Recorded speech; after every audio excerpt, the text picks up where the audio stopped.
should I be recording? I don't know. Two is movement of one bone affects too much of the model, or it like pulls on weird areas. Okay, so sorry, the solution for problem one, where the entire model isn't moving when the armature is moved, it's not parented correctly. And I'll take you through the steps of kind of correcting that, deparenting, and resolving that issue.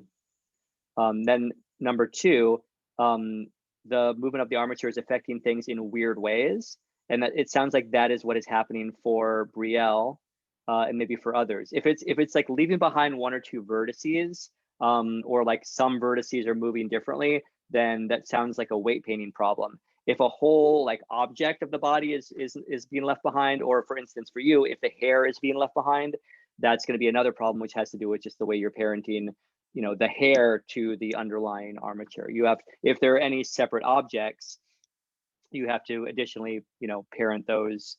Not, you know, obviously Brielle knows that, but we can just work on that. Maybe they're parented using the wrong, or the not best way of interpreting the parenting, because there's a lot of different options for manners in which you parent. And then C, animating in pose mode is sluggish or taking a long time, and this is probably obvious, but if it's very slow going, it's dragging on your processor. Too many vertices for your processor, whatever, too many vertices for your processor in your mesh or model, you'll need to deparent the model, and then probably remesh in sculpt mode, then reparent, which happens a lot. A lot of people have to do this. You might think that you're dealing with, you know, the right complexity in your character, but then when you're trying to actually parent and then animate, that's a lot of computational, you know, power that's required for the program and for your computer to figure this stuff out. If it's dealing with 500,000 vertices, you know, it can be a challenge. So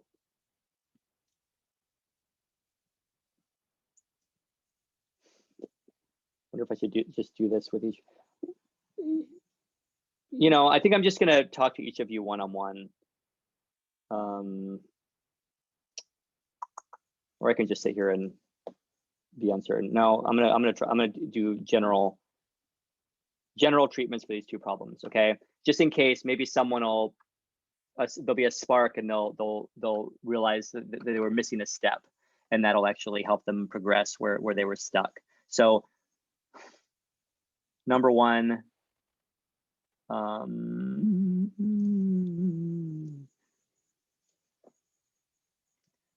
I don't even know where my last character was. Character models, new bod, no, box model. I don't even know where I put my character. Oh, here it is in character modeling. No, basilisk, that's an old one. Shoot, I should have. I don't have a model.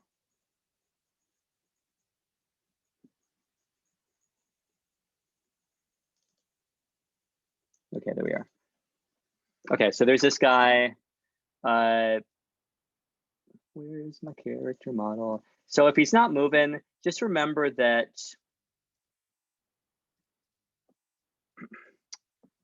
let me make sure the model is visible. Just remember that deparenting will be necessary if you're moving this thing, making sure that you're moving this in pose mode. I often will go into edit mode and then try to move my body around. And I'm like, why isn't the figure moving?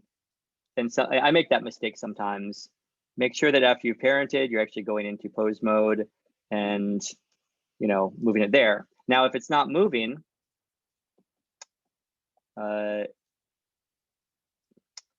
you'll want to go to click on your model in object mode and then go to parent and then deparent. So that might happen. If you do that and you've been animating, basically deparenting is going to mess up your whatever animation you've been working on. So do that, you know, only if you're certain that you need to do it. Do you mean clear parent? Sorry. Yes, clear parent. I'm calling it deparent. Okay. So yeah, right click, clear parent. Sorry about that. All right. If you if your armature is in the middle of some kind of animated form where it's not in the kind of original default pose, you can actually fix this. Don't feel like you have to move the armature back into the right position. Go into pose mode, select all your bones, and clear transformation all. And that's going to put your, in case you made the mistake of clearing parent while you're in the middle of animating, your model should immediately go back into its original shape. But if the armature didn't, then you can select all your bones in pose mode and clear transformation. And now you're back to your original. So when you go back in, and this is assuming, for one, this is assuming that you have one model that's being parented to your armature. One object is being parented to your armature. If you're parenting multiple objects to your armature, you'll have to do those separately. You can shift click on multiple objects and then do the parent all in one swoop. You just have to remember that the parent, in this case, the armature, will have to be clicked last. So the last thing you click when you're shift clicking multiple things is going to be the parent. And just remember that a lot of people do it backwards. I sometimes do it backwards by mistake. The parent, which is the armature in this case, the thing that will move the other thing, is the last thing you click. So it's easy to do it back. Do you shift click in object mode? Yes, this is an object mode. Okay. Object mode. So click, shift click, the armature last, and then parent. Okay. And parent, for most cases, it's going to be with automatic weights. Okay.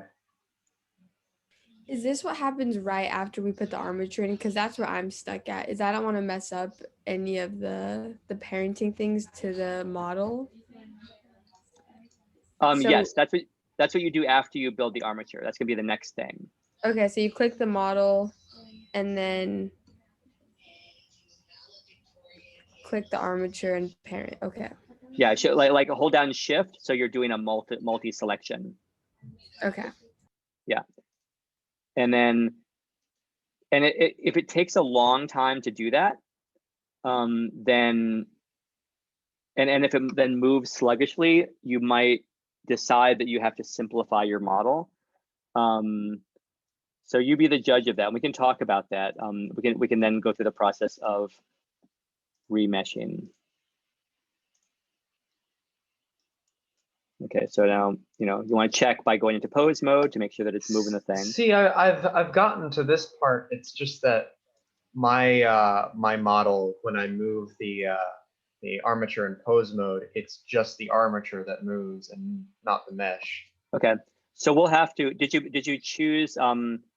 There's a couple reasons that could be. Did you choose automatic weights as your method of? I did. Okay, and is your model only one unified object at this point? Yes. Okay, so we'll take a look at that and see what the problem is. Here's one other thing that might cause that to happen. If you have gone through I mean, this wouldn't have been the cause the first time probably, but if you click on your model and go into modifiers, it actually assigns, yeah, sorry about that, too fast. If you click on your model in object mode and go into the spanner or wrench or whatever you want to call it, as if this is an object in the world. What does this signify? What is a paintbrush? That's one of the tools in Photoshop. So if you go in there, you can, if you want to deparent, it's not a, you can just eliminate this armature modifier. In the past, sometimes when people have been going in and clearing parent and then changing the armature, going back in and then parenting again, sometimes there'll be like 2 of these modifiers that have appeared. Some kind of buggy thing happens. So just make sure that when you're trying to clear the parent, if there's still an armature modifier here, you just X that out, and that will take away the parent. That might be a little extra thing, and then at that point you're ready to parent it again. And that's been something that it's been the issue for some people in the past, but I haven't seen that as an issue for this version of Blender. Who knows? But we'll look when we have our one-on-one meeting. We can look at your individual case. Yeah, and I think try to solve it. So I recommend that please everyone upload your project as it stands, so that when we're talking about it, we can both be, so I can be using it and you can be using it, and so I can actually, so neither of us is like backseat driving as much, where I'm like, no, move your cursor there, move your cursor there, move your cursor there, and I get my left and right switched or something. So yeah, we'll figure it out. Second, I think that's all I wanted to say about that. Second issue is that maybe you're moving your armature and some parts are being left behind. Now, this is a good time if you're getting your armature down and you're doing your walk cycle and everything. It could be a good time to start adding clothes and that kind of thing. And if you have hair that's separate, if you have clothes that are separate, a number of you do, you're going to have to parent those things separately. And sometimes, depending on what that object is, like I was doing a kind of like test case. What was it, last night or 2 nights ago? Where did that end up? Where I just wanted to see. I was just doing like a collision test to try to remind myself how to do things. Like, how do I make things kind of cohere to the body? And this is a little bit more, I don't know if we're going to get to the point where we have actual physics, sort of live physics applied. We can, if you want to go that route where the shirt's actually falling across the form. But how do you make these accessories and clothes kind of travel with the model? You can see here I already have some clipping issues that I have to go back in and fix. But there are certain best practices maybe, or at least practices that people seem to agree on for if you want like a hard object like a necklace, or I don't know, like a bracelet or something that should stick on the wrist but not necessarily deform. That's going to be handled a little bit differently than if you wanted to create a shirt on top of the body. So if you're going the route of just like painting clothes on, you won't have as much to worry about. So if you have separate objects that attach to the form, we can talk about best practices for that. Any clothing that's going to just that's going to like deform with the body, you're going to want to parent in the same way with automatic weights. Anything that needs to stay its own shape, like maybe a bracelet or a hat, is going to be parented probably in a different way to an individual bone. So, if you had a hat, if this was my hat, and I wanted this to stay on the head, I should be able to, let's see if this even works for me, parent this to bone. And then you might have to, I'll have to make sure to assign it the right bone, because by default, it's not going to choose the right bone. Let's see if it did choose the right bone. It did not choose the right bone. Which bone did it choose? So you have to like decide which bone it's going to. You can go in here and the bone is going to be, I don't even know if I named this head. I don't even know if I named my head bone. So I'd have to pick the right bone that it parents to, and then it'll move accurately. One hopes. Just, what is this called? Bones.17. How about we call this actually head bone? Okay, and that sometimes happens. And so now I can move this. Oh, that's funny. That lost its cleared pose.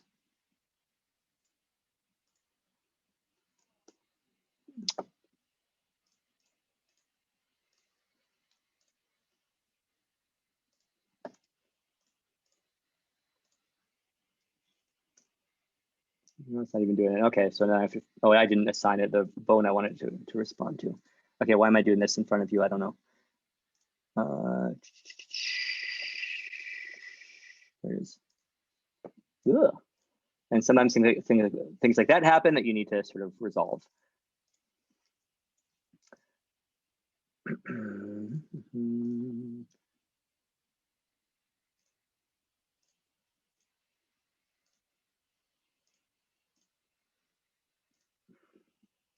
There you go. So now you have a hat, and with jewelry too. So it can become a nuisance. I would want to take away all my keyframes.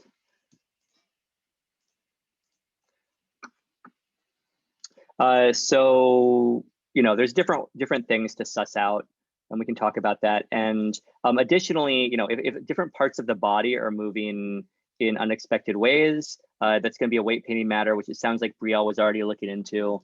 But just as a reminder about weight painting, oh, that's right, I cleared the transformation, but I didn't actually keyframe that cleared transformation. So of course it's not going to remember. So now I have to hit I and do that, and now get rid of all of my other keyframes. And Brielle isn't seeing the keyframes, and Brielle, that's probably because you're not hitting all, A for all, to select all the bones. I think that's often a problem. When you're doing this, you rotate this bone. My figure isn't parented to the bone right now, so it won't move the model. But moving the bone, you might keyframe this, but then you've like selected this bone later, and you don't see that keyframe anymore. I would recommend, like, every time you make a move and you want to keyframe a move, hit all, and then keyframe the state of all the bones. I think that leads to the most predictable, coherent kind of practice of animating the armature. If you're animating it in the timeline, for instance, and we should talk about animating this in the dope sheets. I guess it's going to be about the same in the action editor. This is a little bit more. This gives you a little bit more of a meaningful interaction, and even in the timeline, actually, you can see a little bit more detail in what you're keyframing. But maybe you don't want to see that. I don't really like seeing all this personally, but you can, if there's other things. Let's see. In the timeline, I guess it's only.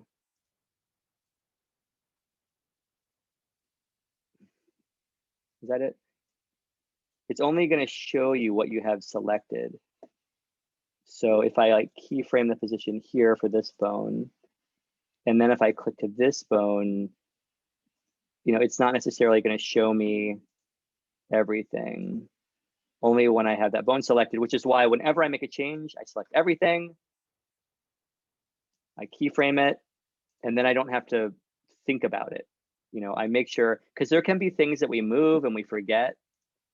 You might move this, but then you move this a little bit too. And so then you want to hit a keyframe all, and then you'll see everything. You'll see your keyframes, and you'll be sure that everything has been attended to. Because I want this pose, I don't want like this to be here and like this arbitrarily to be over here when next I go to this frame in the animation. And I don't know if that makes sense, but the matter of weight painting,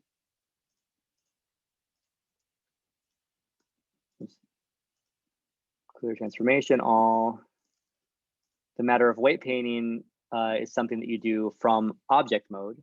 And if things are moving in weird ways, like a couple pixels here or sticking behind when I move my shoulder bone, the annoying process of weight painting, which I hope Brielle and none of the rest of you have to bother with too much, is something that you do with the mesh selected in object mode, because it's really like the bones, the way they move parts of your model is they have vertices on your model assigned to them, obviously, maybe.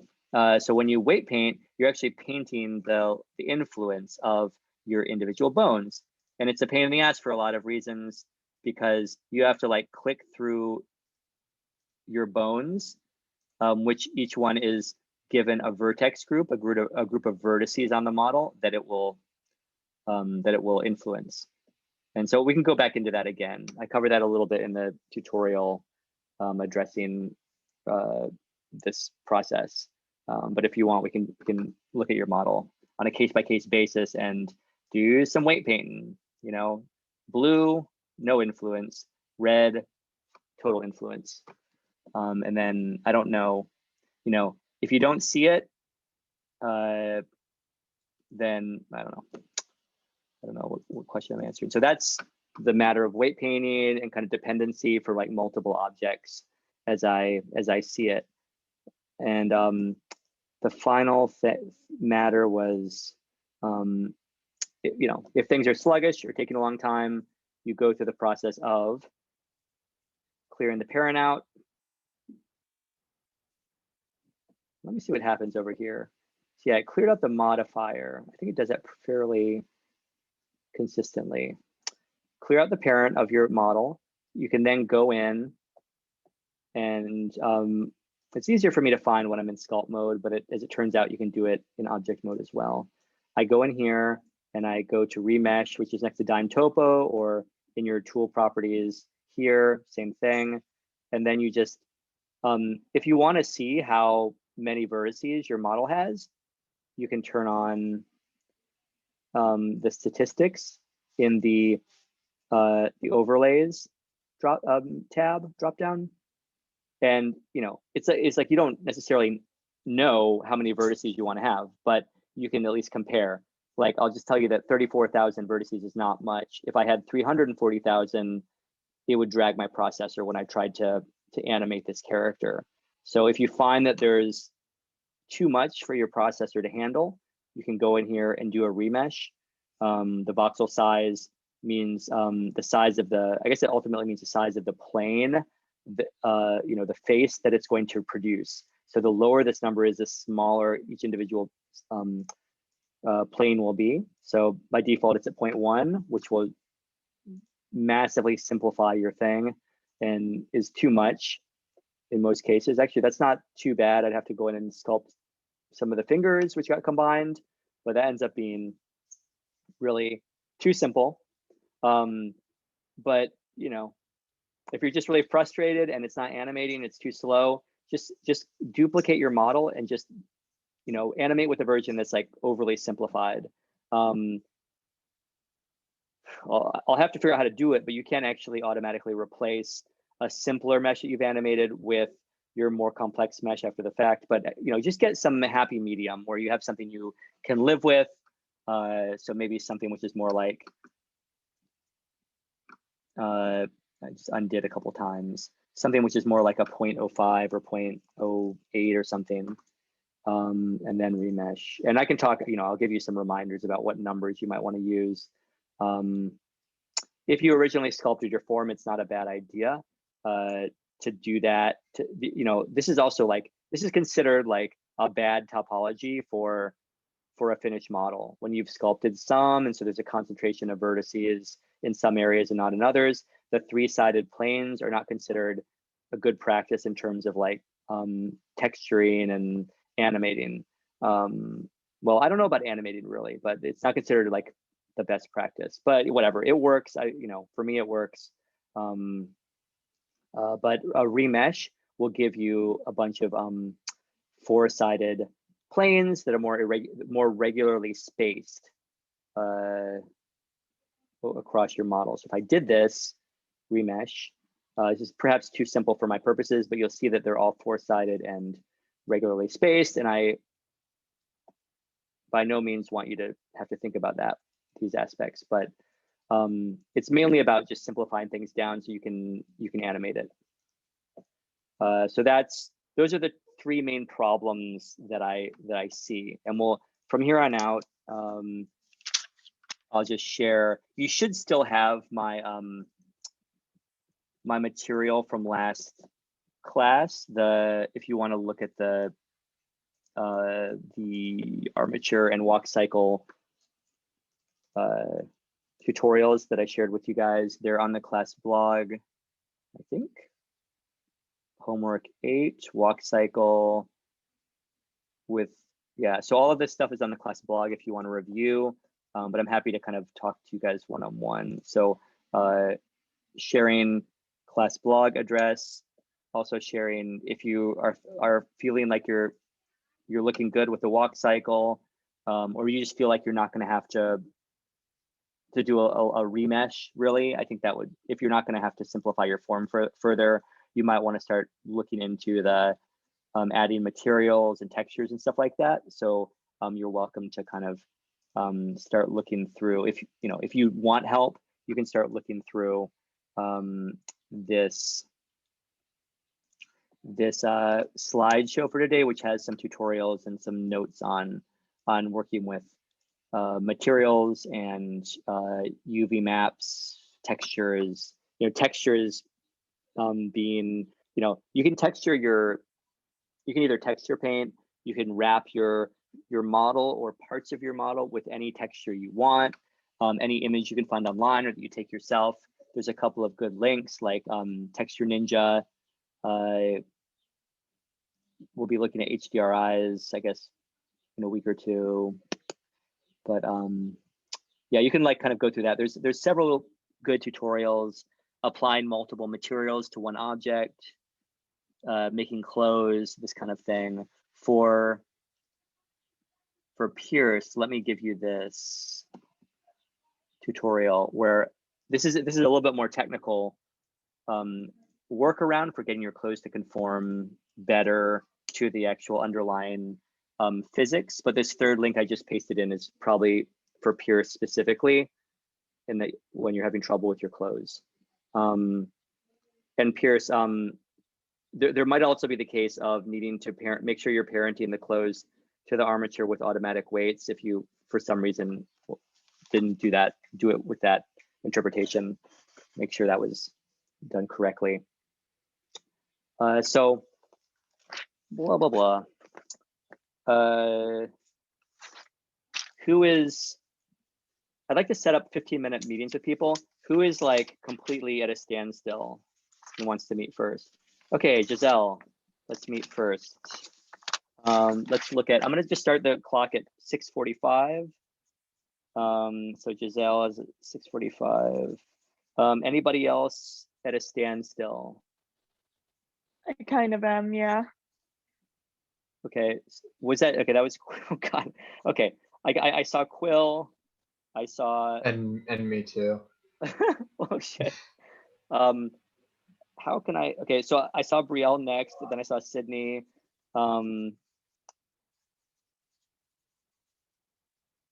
Sydney is 7, okay, so Quill 7, Brielle 7:15, Sydney 7:30.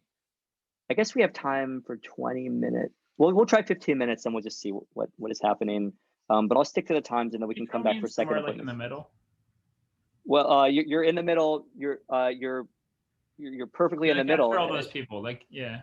Yeah, 7:45, Jacob. And then I will then, oh, Seth, I didn't hear from Seth. So let's give Seth next at 8 o'clock. Seth, did any of that stuff help you, that general stuff I just went through? A little bit. I'm still at a bit of a standstill. The mesh is still not moving with the armature, but it did help me understand a little bit. Okay, so Seth, I'm gonna see you at 7:45, then Jacob at 8, and then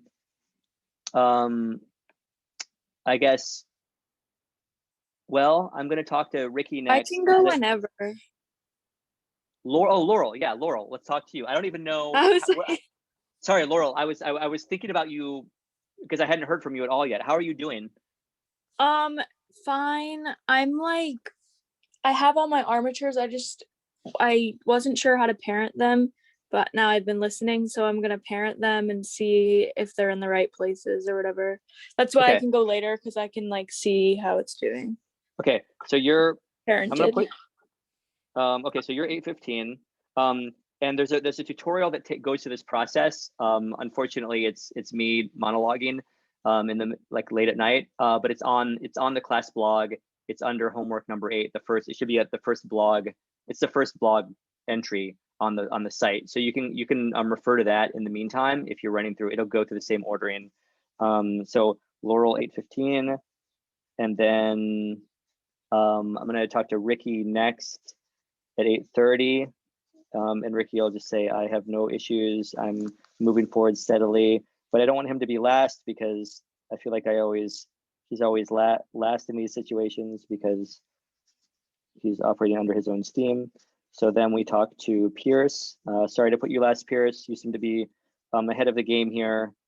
So we'll talk to you again. I believe that tutorial is going to help you a lot.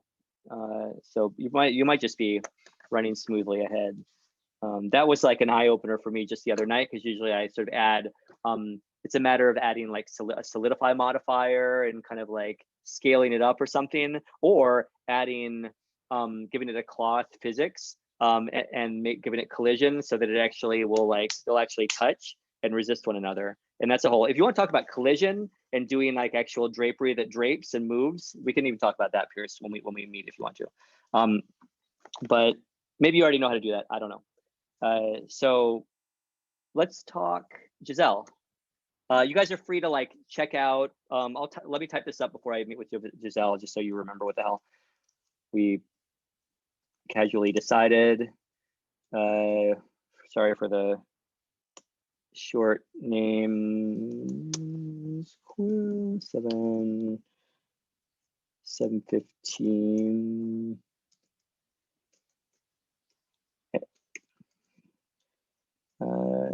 7:30. Oh wait, you like Sid? I think 7:45. Seth.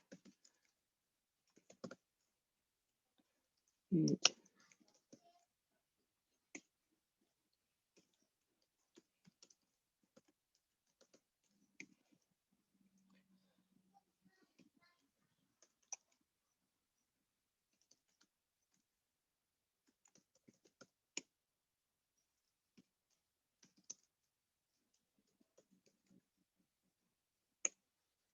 And hopefully we'll see Ida in here too. Okay. Oh, so maybe running on, what time do we end? 8:45. Yeah. Okay. So Giselle, you guys are free to check out until your time if you want. I mean, no pressure there. So you can stay in, check out. So Giselle, do you prefer like, you don't prefer private space? You're willing to just chat in the open. I feel like if people want to listen in, they can. Yeah, we're that's talking fine. just about, okay. So if anyone wants to have like a private breakout room meeting, that's totally fine. So, okay, so how is it going? What's happening? I modeled using the mirror thing. So now when I move one side, the other leg moves. Yeah. So, and I know that could be like an easy fix. I just didn't know how. Okay, great. Hey, this is something I feel like I can solve and it's not going to be a big issue. Just go into, I find the modifiers panel, they've tried to make it more streamlined or something, but now it's hard to find where you apply the modifiers. And I think maybe you've already tried this, but just applying the modifier makes that modification permanent, and you can no longer backtrack. It might break it's gonna probably break the parenting. So you'll have to clear parent and then most likely apply the mirror modifier and then go back in. What often happens, you can do this and still retain the mirror modifier.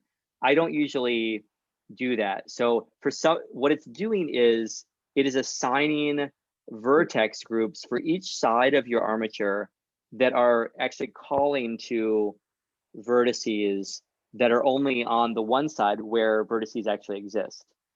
Is that, not to be too confusing? Yeah, please share, and we'll talk through it. Is this not sharing the right screen? Make sure you share the entire desktop. That's the more, you have more like options there. I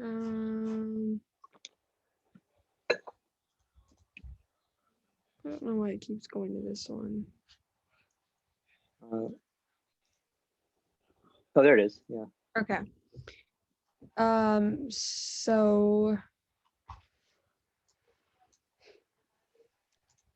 So I hit the modifier for the mole or the model.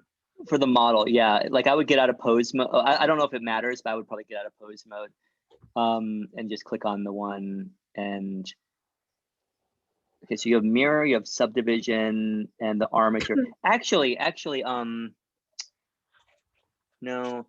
Sometimes a stacking order can make a difference, and I've seen people. I think I've seen people with using armatures with the mirroring modifier still on. I've never done it. It's never worked for me. So, what I would do, yeah, you can try that. But actually, I don't think that's going to make any difference. You can try, because it's assigned vertex groups, and I think those vertex groups are just locked in place. So, what I would do is apply, like, you can go up to the mirror modifier, and there's a drop down arrow on the right, and you're going to apply that. And I think it's going to totally screw things up when you do this. If you do this right now, you can try.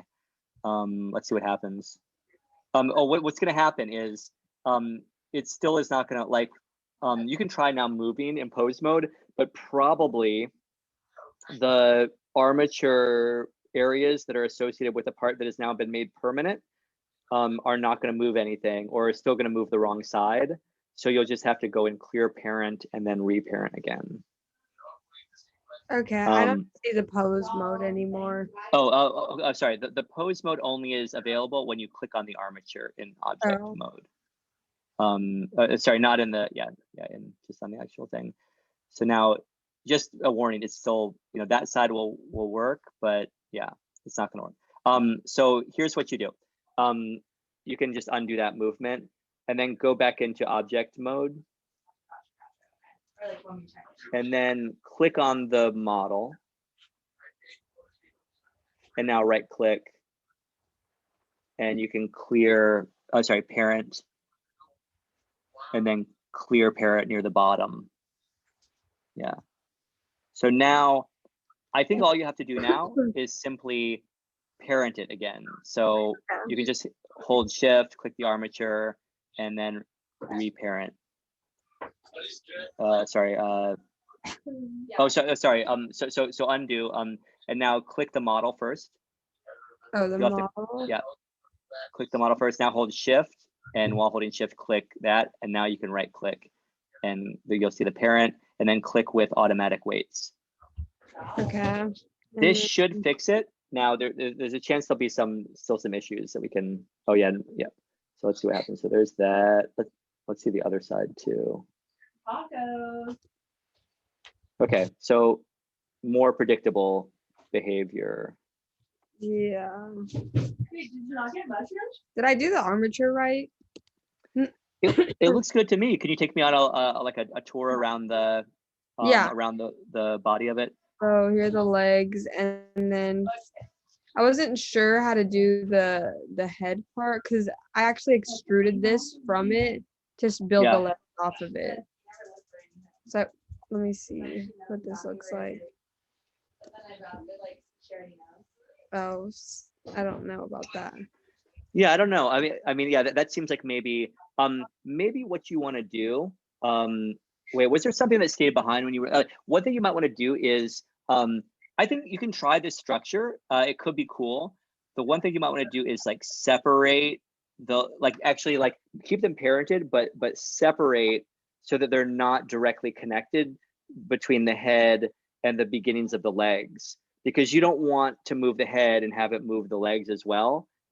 Which is the top parent? Which is the first bone? I actually can't see my mouse anymore. Oh, stop sharing. You don't need to share. What I might try to do is, let me show you on my screen how to. Oh, maybe you can't unshare. I sent a file to you, but okay, sorry. I'm trying to. Can you see my mouse? I get that sometimes too. Let me try to share on my screen, and then that will force you to stop sharing. Okay. So hopefully, can you see your mouse? I hope. No, I still can't, but let me see. Maybe quit your Blender, and oh no, you don't want to quit it. Maybe do a save or like a Command S or something, and then quit, and then you'll see it. Hopefully, that would be weird if you had some fatal. Is there a hotkey to quit Blender? I just don't know what my mouse is. Yeah, I think Command Q will quit Blender, right? Let's see. Yeah, and then it'll ask you if you want to save, and okay. Okay, I found it. Oh, good. So I'm gonna download your file, octopus parent. Let's open it and see what we're looking at. I hope you're seeing. I think you're seeing my screen. Yeah, I am. Okay.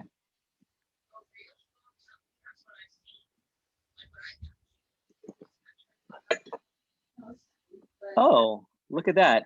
Does that mean it's saved? I wonder if they changed that for 2.92. It's actually saved. It's packaged in your textures, hopefully. Maybe that's just the lighting. Oh, Well, your texturing is getting crazy. yeah. So cool. Sorry to say it in that way, but yeah, Oh, fine.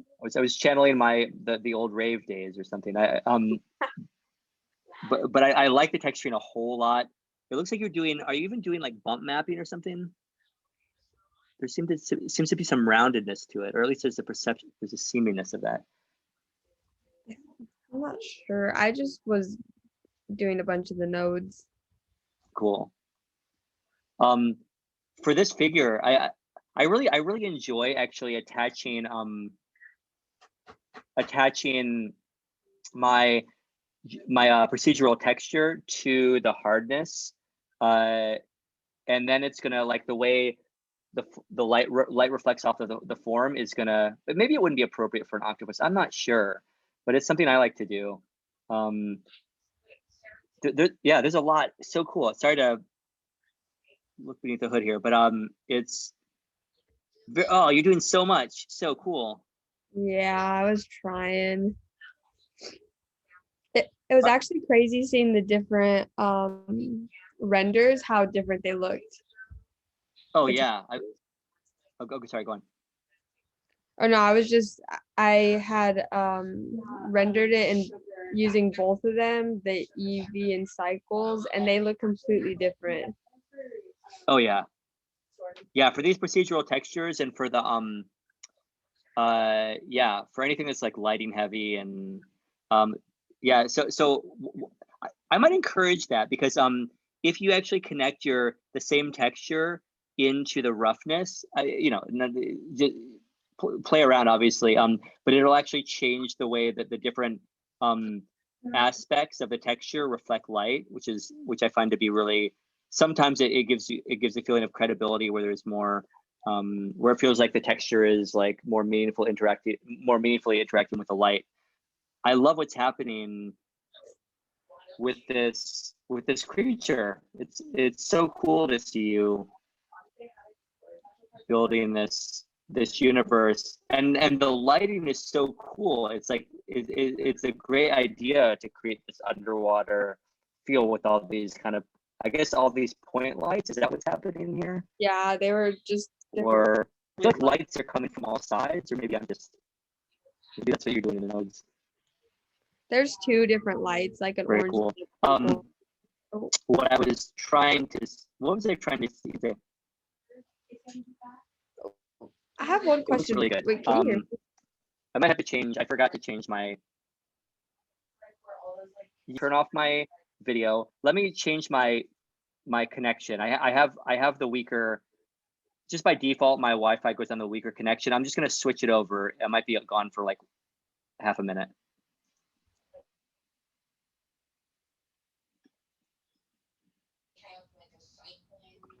Okay, I think I'm back already. Can you hear me? Yeah, I could hear you. Okay. What was the question? What did you mean by plug into the roughness? Which one would I plug into it? Oh, that's so persnickety. We should be talking about the armature, but here's what this is something that has been like really appealing to me. Like, I don't know much about nodes. I'm just playing around with them, and I'm getting better and better results. But I plug in the color, often the color from my texture, and I plug it into the roughness socket in the principled BSDF, and it'll just change the way, like the way that light is specular or like reflects off part of the model or part of the texture will be different than the way it reflects off another part of the texture. And you can of course put another color ramp onto that so that it, you know, you can kind of play with how much it reflects off which part. But for me, it's like, it's good that for a lot of forms when certain aspects of the texture pick up the light in different ways, I find that you might also want to look at either doing bump maps or normal maps if you want to give the impression of rises and falls in the surface of the octopus. That's what I was trying to do actually, so I'm gonna look into that. Let's see. Oh, you already have. I'm sorry. You do have a bump. You've got a bump going on, and it looks good to me. I wasn't sure if you. Let's see what the difference is. And you got this mix. Yeah, this. I think your nodes are looking. Oh yeah, I think your bump map is doing really good work. So,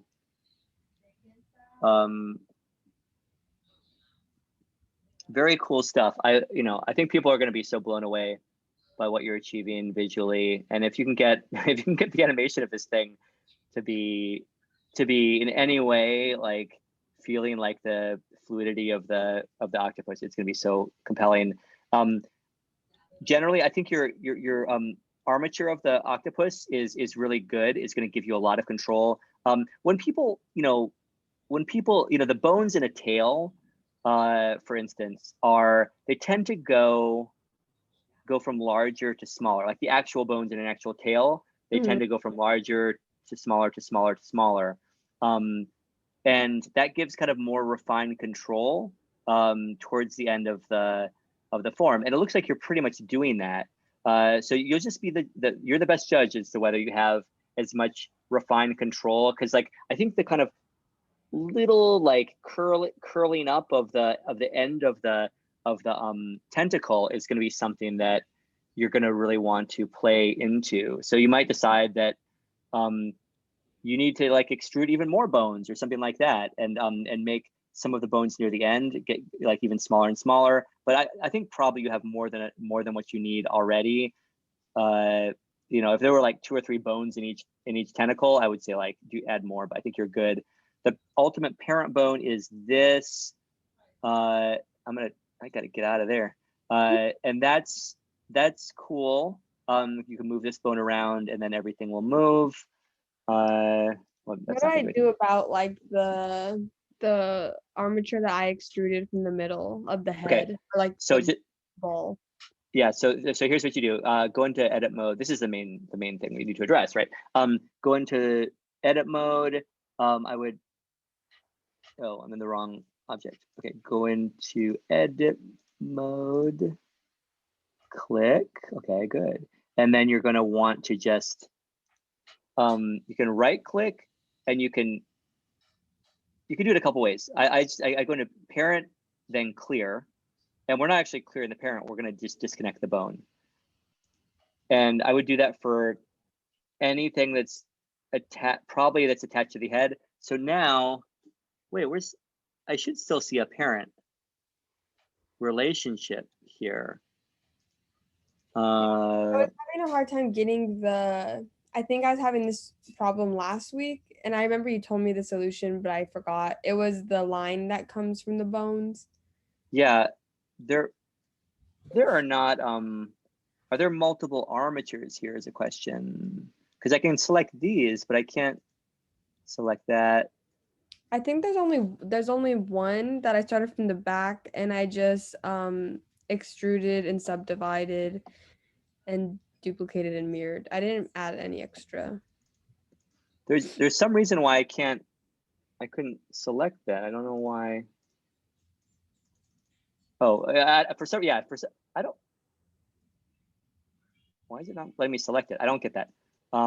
Okay, for some reason maybe it's I don't know why it wasn't letting me select it. Okay, it's there. They're all there. So what you can do, this is kind of like a tangle, but I don't see the connection. So if you still want it to be connected, so I'm going to select this, then shift and select. Why can't I select this damn bone? Okay, there. Then shift click to select this one second. Oh, wait, there's 3. Okay, this one, then shift click. Why can't I select this freaking bone? But anyway, shift click and then parent it again. I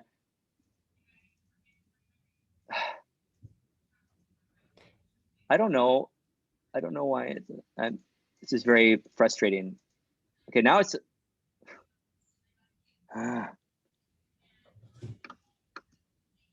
oh, there's 2 bones like right on top. Is that why there's 2 bones right on top of each other?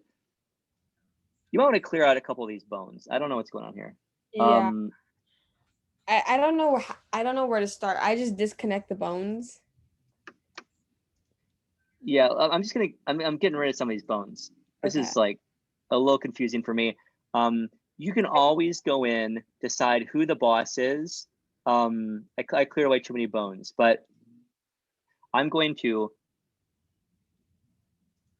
disconnect this bone. It should retain the parent-child relationship. Oh, this is already, okay, I have to do the child. I have to disconnect the child. Disconnect bone. So now, that should retain the parent-child relationship. So if I, for some reason, lose it, I don't see the dotted line, I can click again on this, shift click on that, and now parent again. Wait a minute. Click, shift click, parent, make. Why does it want me to? Usually gives you the option of keep separate or make connected. I don't know why it is not giving me that option now.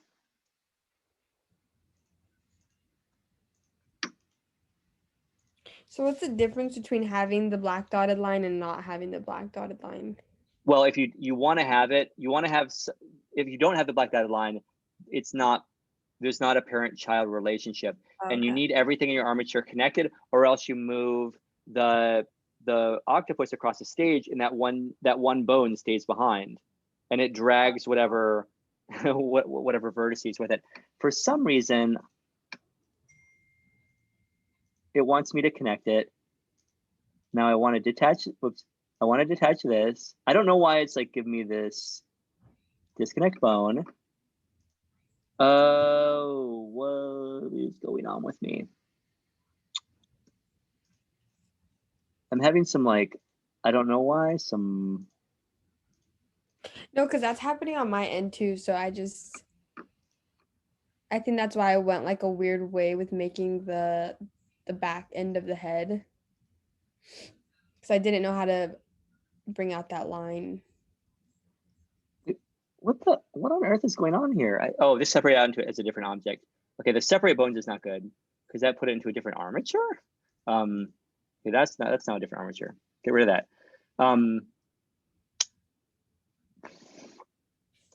Something interesting was happening there. Okay, so I'm gonna go back. I might clear out some of the cranial bones and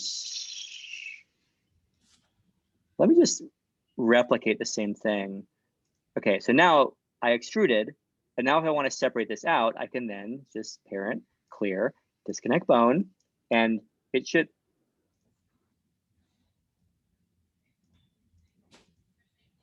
Maybe it's just something about the. It could just be something about the overlay that I'm not seeing is turned off or something. Let me just Did it have something to do with the relationship lines? Yeah, I just seen it. It wasn't checked on your settings. Oh, thank you. Yeah, so Oh wow. that was why. My fault, my apologies. So that was unchecked. Because I think it's unchecked on mine too. Yeah. So seeing those is good. Although I still should see the relations. If you click on the bone, you can also see the parent here in this area if you click on that bone tab. So ultimately, I don't even know who the boss is now. Yeah, it's still this is the boss. One, yeah. So these aren't in a good place, but yeah, again, clear do the clear parent, and instead of clear parent, do the disconnect bone. And and they'll still be more or less, they can still be in the same place within the model, but now this bone will be able to move freely of the others. And so, however, I will say that that might not perfectly solve your issue, because if you move the higher up bones, it still will have an influence over what is lower. So wait, let me just see. How will that affect? I'm kind of having trouble thinking through this. How will that affect? I don't know if are we still parented? I forget. That will still affect everything that is like a child. So you might still have to do some. No, actually, that's okay. So now, so rotating these bones now won't affect. Moving that will affect everything, but let's see, rotating it. Okay, rotating this one will still. So maybe what you do here is that you have some of these bones in the head. This is what we do to a human head as well. Some of these bones in the head will be parented to your boss bone, but then the legs are all going to be parented to the boss bone as well, so that the legs are not parented to any of this head stuff, so that you can move your head stuff independently. This is the same thing that we do with a face armature. That gives us, and actually you might want to go back in later on. I didn't even talk about the face armature to, if you want to like wink an eye or do that kind of thing, you could go back in and like create this armature that is particular for movements in the face, like expressions. But that's a later matter. If you have like a whole ton of free time later on, then you can then you can look at that. But I don't know if that makes. I didn't know you made expressions with the bones. For some reason, I thought it was like the shape keys, the head or stuff like that. Or you can do both. You can do both. Oh, cool. You can do shape keys. You can do bones. So it's up to you. There's a whole world to explore there. Okay, so head bones are connected to the boss bone, but are not. But the leg bones do not come off of the head bones. They also come off of the original boss bone. So you can, if you have your leg bones connected to like these guys, then that's where you actually will clear the parent. You'll like go in here and actually clear parent, and then you'll make sure that their boss is the original boss bone. Okay. If that makes sense. Yeah. Of course, in edit mode, I'm in pose mode. Yeah. It's looking awesome. I don't know. Do you have a philosophy for how you're going to do this Walkcycle thing? I was thinking about making like the front legs kind of the power legs, and the rest just follow. Yeah. Well, I'm gonna try it out. You do not have to do an actual walk, although I watched some of my octopus teacher, and it does sometimes walk on the ocean floor. But I think I watched it. I seen how they move, like creepy. Oh my gosh! So I haven't watched the whole thing. I need to go back and finish it. But this can just be a swim. Like if you can figure out some standard swim for you, I don't know. You can do it as you see fit. If you want to try to do a walk, that would be fine. But however, do some version of that, and that would be really compelling, and I think be a great outcome. Sweet. Awesome. I need to get my charger. So I'll sign off with you and talk to the next person. I'm already very behind. Okay, thank you. Thank you.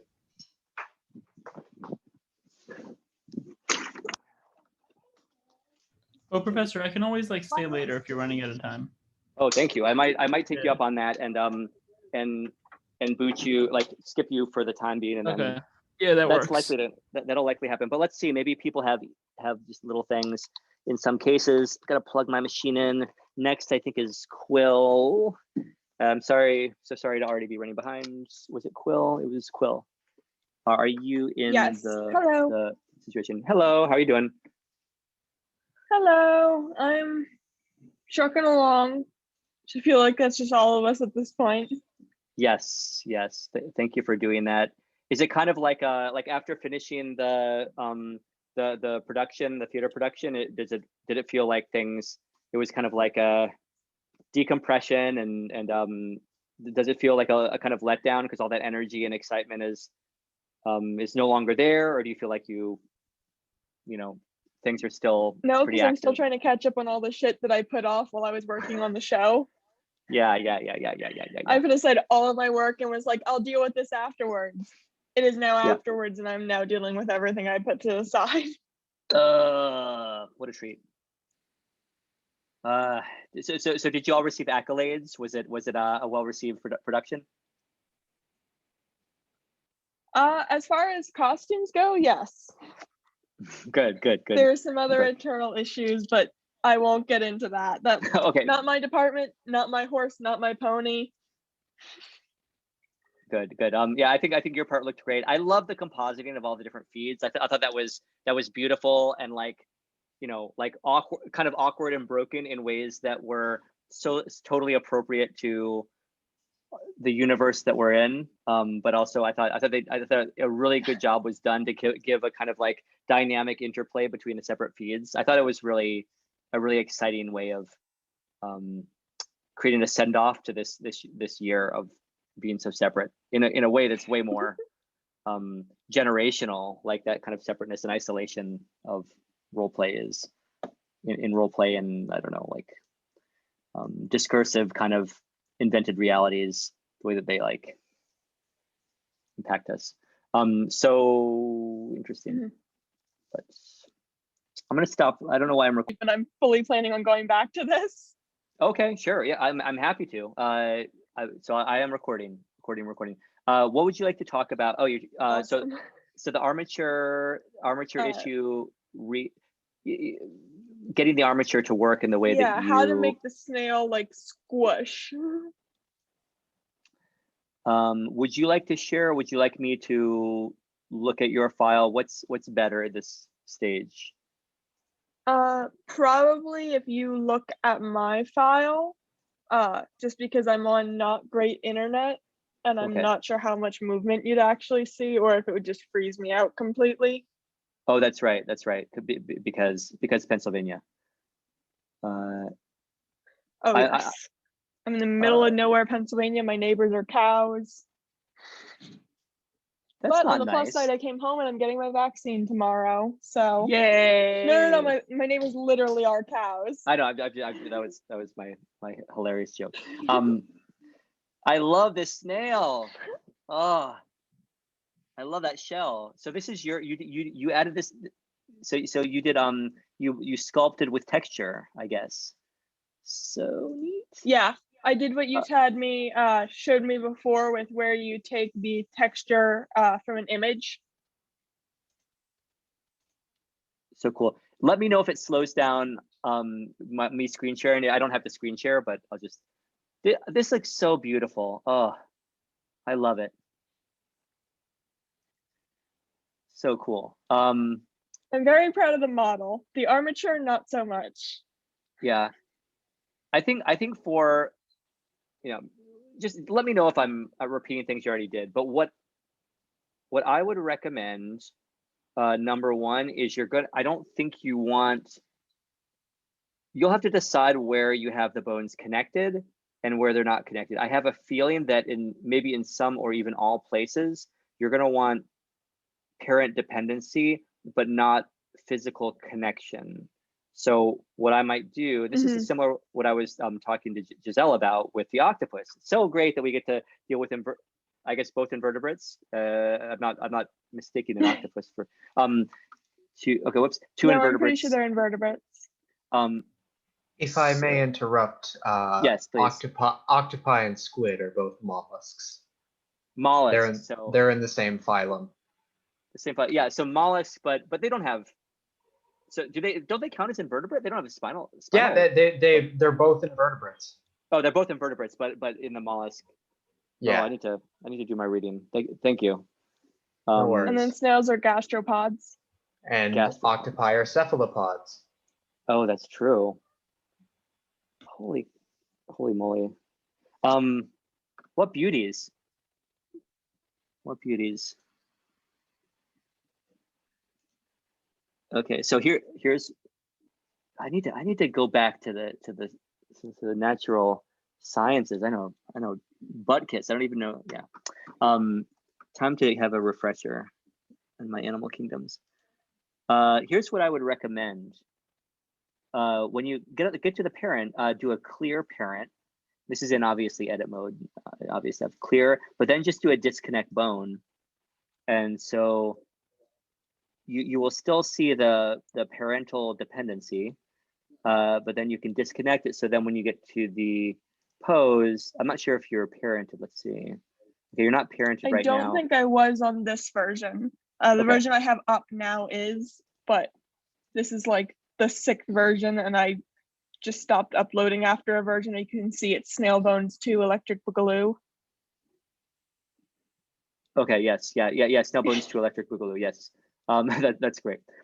And I don't, so the other one, should I look at the other one that you uploaded, or is this the better one? No, this is the better one. The other one, I had all my bones pointed the opposite direction. I think this is right, unless you're gonna have to decide, because you might actually want the bow. You might actually have them.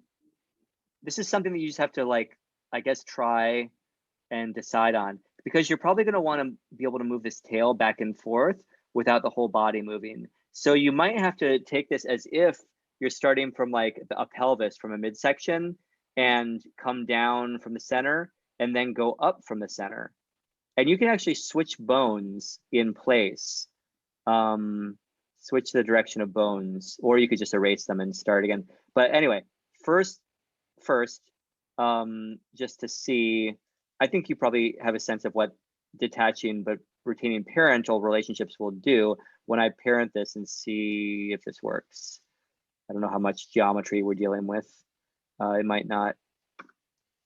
It seems like a lot. It shouldn't be a whole lot. I didn't use Donatopo at all. Oh, it's entirely just done with subdivision. I think I subdivided it 10 times from the original box.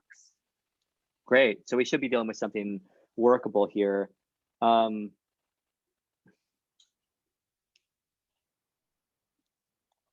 so when you were actually animating, or when you were moving it around with the armature, it wasn't slowing down your machine or anything? No. Okay. It was running perfectly fine once I like bubbled it. It just wasn't bubbling in the way I wanted it to bubble. Okay, cool. Well, that's great. There are ways, I mean, you can do other things to reproduce this feeling of the texture that we could talk about if that was an issue. And probably you're going to be doing some texturing near the end when you deal with the skin. I'm just imagining some wonderful things with translucency happening here. Maybe, I don't know if there's translucent bodies, but maybe. That's another thing I wasn't quite sure about is so this model has the shell joined to the snail that it became one unit. I do still have the version where they're disconnected, and I wasn't sure how that played into, one, making a shell move seamlessly with a snail, and two, then trying to make sure the body has like a wet look while the shell stays like a dry matte look. I think for both cases there, you would probably keep the shell detached. And I know that I think I made a misstep there. I wasn't really thinking about people who already had models that need to retain separateness, because I don't think you ever want the shell to deform if you want to go, if you want to pursue utter naturalism here. So I think you're going to want to keep the shell separate and that'll serve both purposes. You will then parent the shell to the model in a different way. So let me just show you, let me just do this first. Okay, so if I have them parented but detached, I have the ability to stretch things out. And that's exactly what I was trying to get before and could not. Yeah, so that's one. You might also, and when you have that, you can move them, back and forth, but you might also want to, as you go into the edit mode, I'd have to reparent, so it's not worth wasting your time on that. But I could just duplicate this bone. That's actually a really easy way. Unduplicate it again, and just making sure it's actually within the model. Once I reparent, I could just move these bones around and it will, they'll, by doing automatic, I'd have to reparent again, remember, before it's assigned vertices, but then it's going to be able to kind of expand and contract this section as I move those bones. Okay. So if you want it to be able to widen, narrow like that, that would be a very easy, relatively easy way to do that. And because sorry, go ahead. No. Go. I was gonna say the range of motion I want to get is at the very bottom underneath the light. You can see I pulled a leaf off of some Blender objects page. Oh. It was Clara.io. So I want to Cool. have him climb up onto that leaf and like have the leaf kind of droop underneath his weight as he makes his way up. I love it. Yeah. This is going to be such a great project. I'm very excited. Cool. That's going to be great. So yeah, I would say bones to do the things that you need the snail to do, and then this isn't a separate object. Oh, it is a separate object still. So yeah, so easy enough. I don't know if it's parented now. I'll check on that by looking at the relations in the object properties. It is parented to cube, which I guess is the snail. The body. And how is it moving? Let's see. That will work up until the point that you start deforming the armature, when it'll stop working. I'm trying to think about which. And I guess I can address that too. So when I move the entire body, it's not with the armature, it's not going to move. If I move the entire body here, it's going to move. So that's not there's a lot of different ways of parenting. So I'm going to clear the parent, and I think the way I want to do it is to parent it to the armature, but parent it, I think, to bone.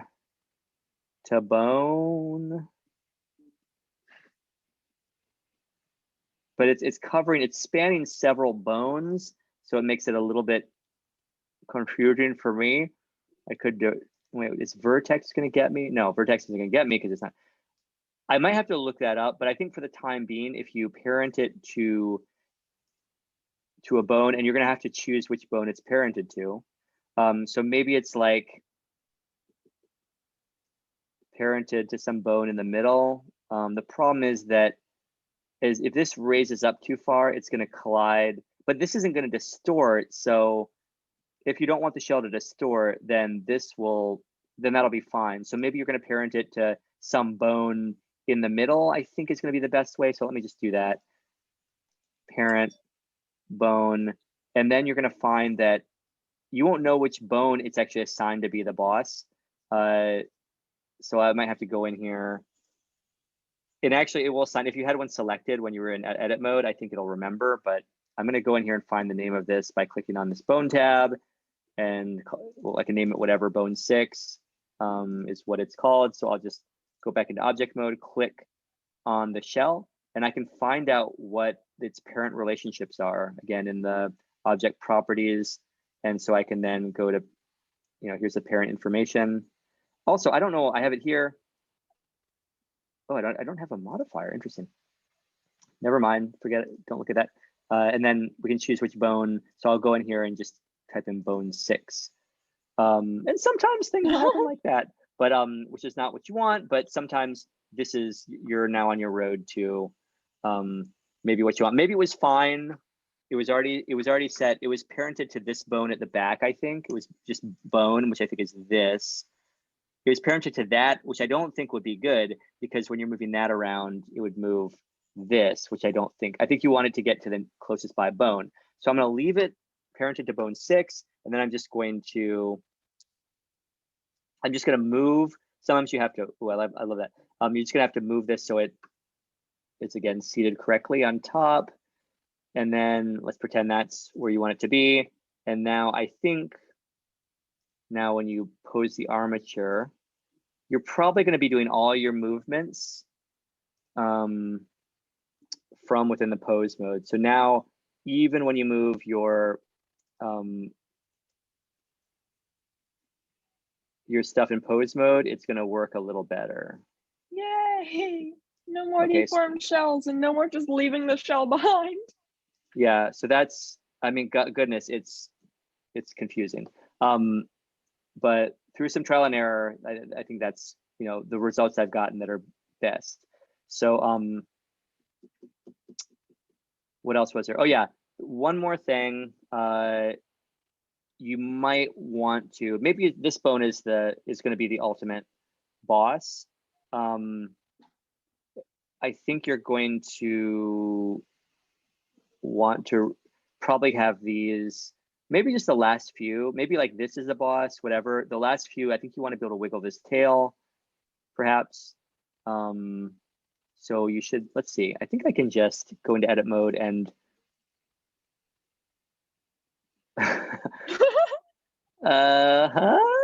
I'm gonna select, I don't know what happened. Why did I shell back where it belongs? Interesting. Why did that happen? I don't understand. I'm a little bit confused about this. Oh, I know why.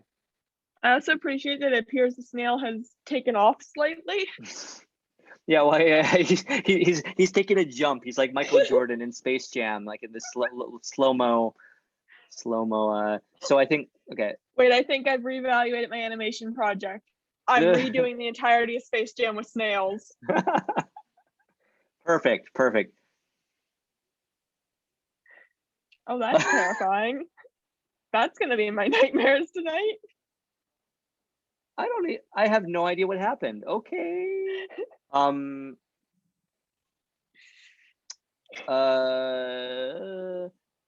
in edit mode. Okay, I'm in edit mode of the mesh. I don't know why. Yeah, let's edit mode of the there. I don't know why this, you know, I don't know. Okay, so this, yeah, don't worry about that. I'm in edit mode for the bones. And so this is going to stay in its new position.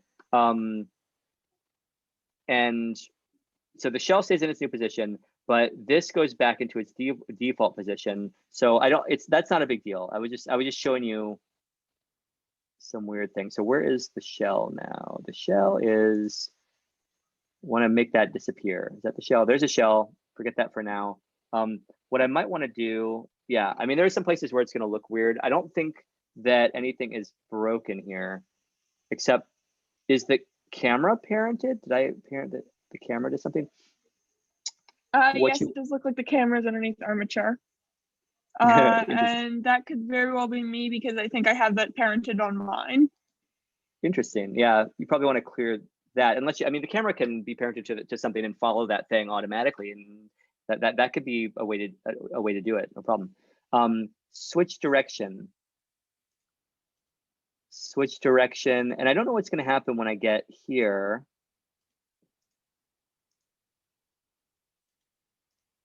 You can also just attach these things or deparent them or whatever. So now I'm switching direction of all these things. I don't know what's going to happen. I just said that, not to repeat. Okay, I've switched direction of a lot of things. What happens when so these are no longer, I think, parented to anybody. The direction is switched. So now I'm going to just, you don't have to do this, but if you want to be able to more freely move the back end of the snail, you might want to then parent this, keeping offset to whatever bone you decide is the boss. And I'm going to then, you can then just start from here and extrude away, but I'm just going to use what I already have and parent them, keeping offset. So I have the most flexibility with distorting.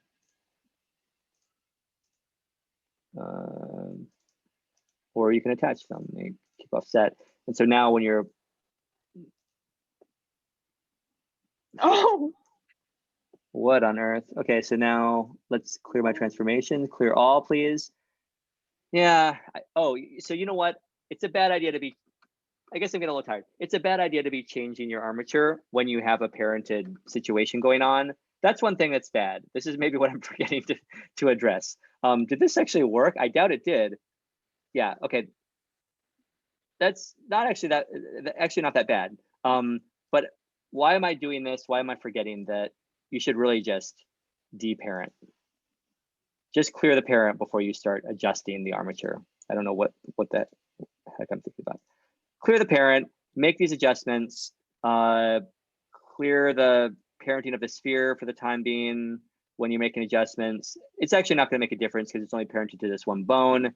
But so now when I go back in here, oh yeah, now I would reparent, but then I will be able to wiggle the tail.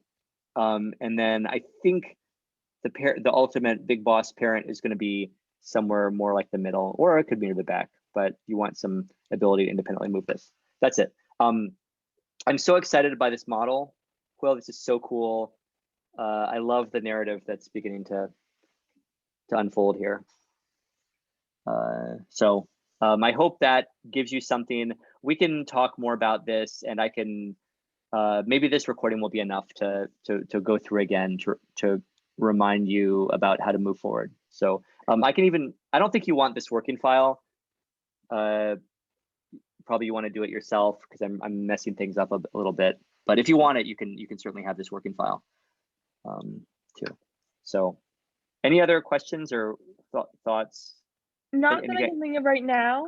Inevitably, I will be emailing you when I am more sane and not running on 3 hours of sleep.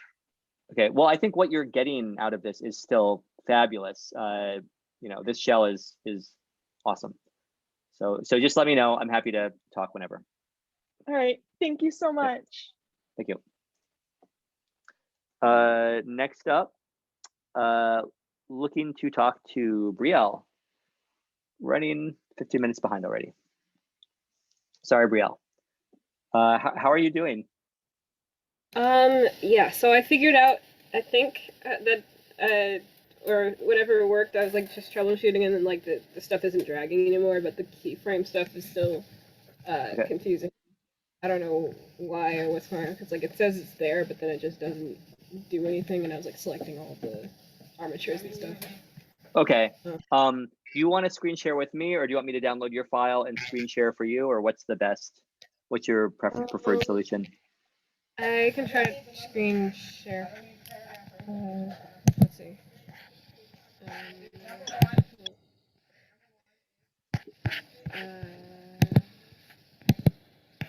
Yeah, okay. So there is, yeah, the keyframe, but then like whenever I would try to move or do something, then like I try to move like that. Okay. It won't move. Yeah. Okay. So it saved that pose. So one thing I would recommend if you're getting weird results, I would turn off automatic keyframing first off, and then try to do it. And then so you'll be forced to hit I each time to save your keyframe. Currently, what I would do when you keyframe is hover over the 3D viewport for starting it. Like hover over the workspace instead of over the timeline. Like where the characters are, and then hit I within the 3D viewport. Yeah, and then save rotation and position. When you keyframe, before you hit I, hit A to select all the bones each time. This is going to be somewhat annoying and slower, but when you make a movement and you want to save that movement, I would hit A and then hit I. I find that it's easier within the 3D viewport, hitting I. I'm not seeing the pop-up menu on your screen. Are you getting the pop-up menu that allows you to say which aspects you're keyframing when you hit I? No, when I hit I, what does it say? So successfully added 154 keyframes. It's not giving that pop-up menu. It should be doing what you need, but I'm a little worried that it's not giving you the option of choosing which attributes to keyframe. It just, is it doing everything? I'm not sure. So did it save what you just did? No. I mean, I did don't not. think I did anything at that Oh, point. And I okay. tried- So try to do something and then go through the same process if you don't mind. Okay, yeah, so when I select, like, I'll try the leg, and then say, like, Control A, or A, select A. Oh, just A, yeah. And now A, you can and do then- your, and you did your eye. Okay, Yeah, it seems to be moving now. okay. For me, it's a little bit of a annoyingly longer process than having it with the automatic keyframing on, but because it's weird because sometimes you move one bone and then the child bones will move too, and sometimes there'll be unanticipated influences that won't be unanticipated things that are moving that won't be saved. And so if you're not keyframing all the bones each time, then you won't get what you want. You won't actually get the pose that you were trying to get in that frame. And so the automatic keyframing only keyframes what you moved. And I always have trouble wrapping my head around this, but I try to use automatic keyframing when I'm doing an armature animation, and again and again and again, it bites me. Or like it betrays me because I want it to be very quick and easy. This is an extra couple clicks, but it should give you a more predictable outcome. Okay. And I hope that'll resolve it. Let me know if it doesn't. I'm hearing feedback of my own voice, so forgive me. I'm probably yelling. What was? I'm just curious. What was being left behind? Was it like some vertices of the actual object? I'm not really sure. I just know that, like, when I was pulling it up, these pieces on the leg, like, was stretching out still, like, I think the bottom of the feet, or like the heels, was still, like, being left behind. And then, like, when I would try to move the leg, like, the inside of the other leg would, like, try to follow it. And then, and like the face. When I tried to move the head, only the back of the head would move and the face would stay. Okay, so it could be weight painting, or it could be an issue of a bone not being parented to the rest of the armature. So we can actually look at that a little more closely. If bones are detached, they should still be like parented to a neighboring bone with a little dotted line that you'll be able to see in edit mode when you're looking at the bones. If you don't see that dotted line connecting them, then it could be like one of the foot bones is like actually detached. So when you move the rest of the armature, it'll just stay behind. But I'm happy to look at your model. Oh, I forgot about the Sydney's bird. I'm happy to look at your model and see if I can perceive one of those issues. You're saying you're not having that problem right now. I think it got fixed. The latest one, I think it might have been in the 4th version, but in the latest one, it seems like it's okay. Because I uploaded it. Thank you for keeping faith with this process, because when we're talking about 4th and 10th and a zillionth versions, I appreciate all the labor that you're putting into this whole process, and I hope that this will probably make you extra firm in your commitment to being a 2D animator at the end of this. But I don't know. We'll see. We'll see. Are you watching any shows right now that are especially exciting? Any anime or animations in general? Not watching. Well, I am watching some anime, but I've been binge watching Hannibal in like 3 days, and I can't really focus on anything else. That sounds good. I didn't even know it was a show. It was like a. Oh, I guess maybe I knew that. Hannibal. So like 2013 and stuff. Okay. Oh, I think I remember this. Yeah. Cool. That's good. Yeah, I tried to start watching what is it called? Unassailable. What's the Amazon animation interpretation adaptation of that comic book? Invincible. I started watching Invincible, then it got so bloody I just didn't feel like watching it anymore. Yeah, I But just yeah, I, sorry to interject. I tried watching it too. I got like maybe an episode in, and then I kind of just because it felt like they were just copying other stuff. yeah, it feels like that a little bit. It looks exactly like the comic book, and I love that. I'm interested in the voice actors. I think they're such a great cast, but I don't know. And I actually like the combination, like the mixture of 2D and 3D in some of the scenes. It's done quite, I think, pretty beautifully. I don't know. I mean, I enjoy it. Yeah, I'll probably pick it up like at some point. But yeah, I've have been you ever watching seen Search Altered Party. Carbon? What? Have you ever seen Altered Carbon? Yes, I didn't watch Okay. the second season seemed so. Did you guys watch it? The second season seemed so bad. I've I seen it watched 10 one times. episode. I couldn't do the second season. I just like I couldn't. Yeah. Yeah, no. I finished the whole. I kind of powered through the second season, and I mean it was because what the problem was is that they slashed the budget in half. They could only really do half the scale, half the cool stuff. It was also really pretty. It felt like one of those shows that should have just been a season.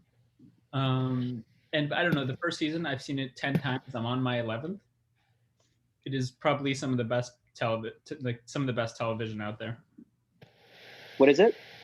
No, it's Altered Carbon season 1. Oh, okay. Yeah, no, that's probably some of the best television out there.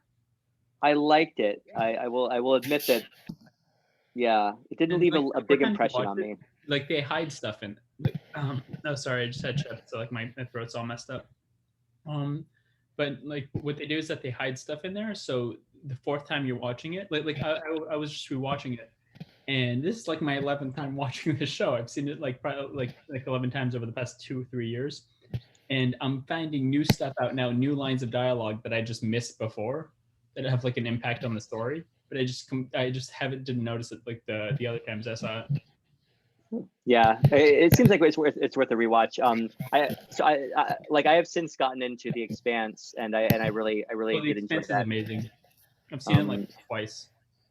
Yeah, I did not like. I mean, the first season of The Expanse was pretty painfully I like gave up the first time after the first season, and then like 2 years ago I was like, oh, I'll give it a shot. There's nothing else to watch on Amazon, and I'm like, oh, this is good. This is really good.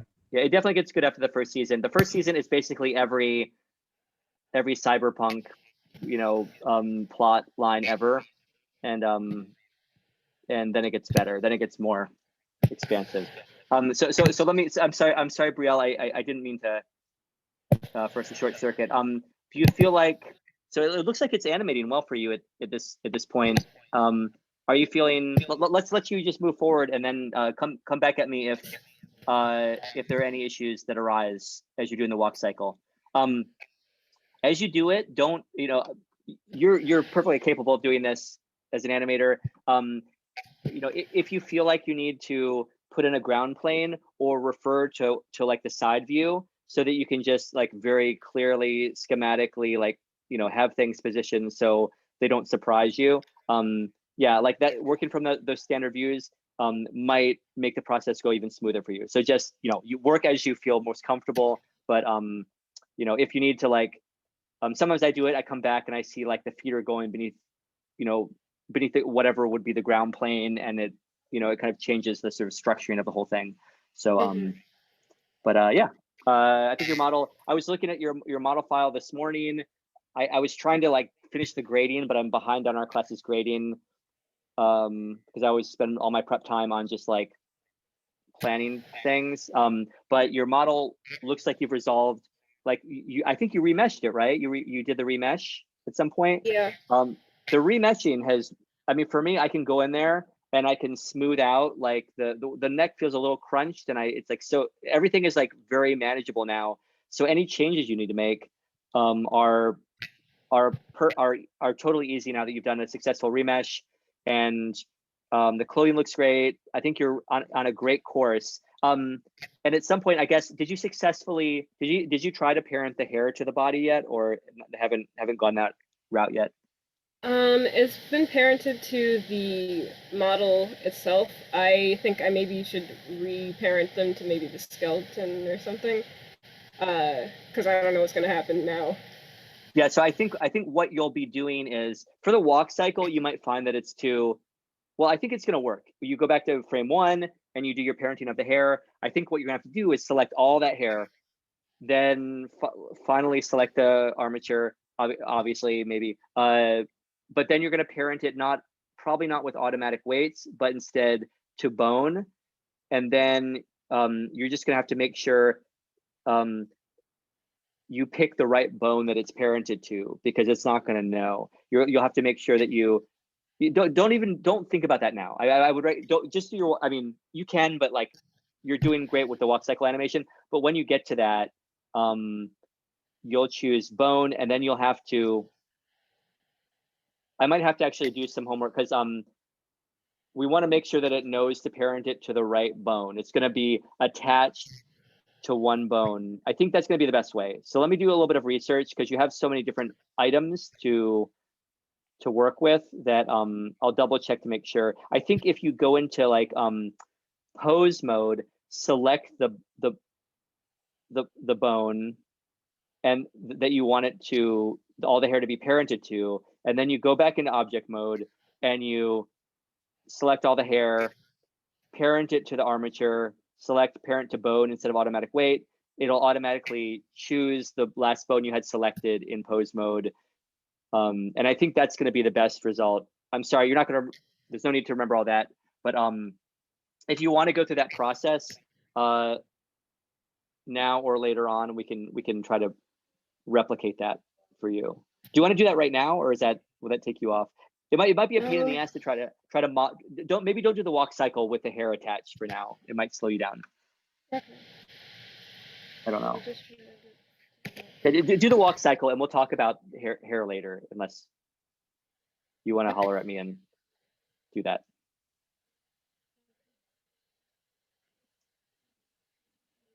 Okay, I'm gonna let you animate because you're an animator. So let's talk later about that. Okay.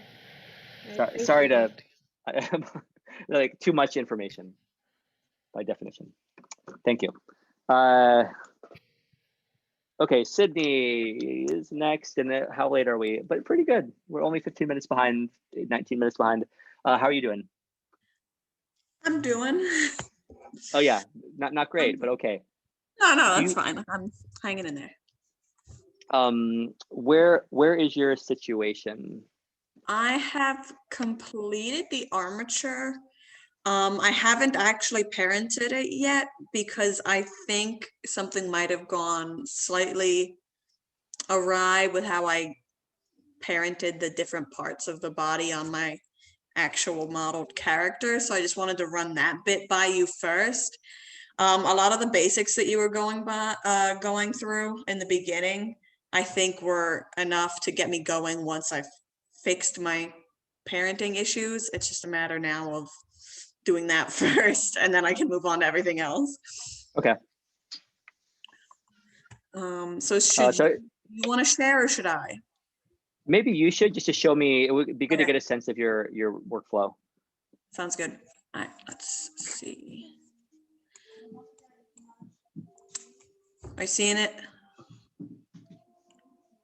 Yeah, yes. Okay, cool. Just want to make sure. I'm so bad with this technology thing, which is not good to say in an animation class. Not the most encouraging sentiment. No, I feel the same way for technology that I don't know yet. It's just like, it feels awkward. Okay, so let's take a look. You have these separate objects. You've got the hat, you've got the body, and are the hands still separate, or are the hands together? The hands are still separate, I think. Yeah, so it looks like it's the hands, and then the body, and then the head, and then the hat. And I'm not really sure if there's a particular order in which I should do this, or I'm a little frazzled with all that. So really, you could do it one at a time. You can do them all at once. You can keep the hands separate if you want, or you can try to combine them. Maybe just keep them separate for now and parent them to the armature with automatic weights, and you can just see how they move. They're going to turn, and you're going to see the separation. You're going to see the juncture where they meet to the body. So you might find that you want to then clear parent, combine them with the central model. You could probably do it fairly simply with with a Boolean modifier. I can show you how to do that if you want to. So, but for the time being, why don't we just try to parent it and see if you get the results that you expect. So start with just parenting the armature to the body, right? No, body first, body body first. first, and then last the parent, And which is the then, armature. okay, then the armature. Okay, so then parent with automatic weights, yes? Yeah. Cool.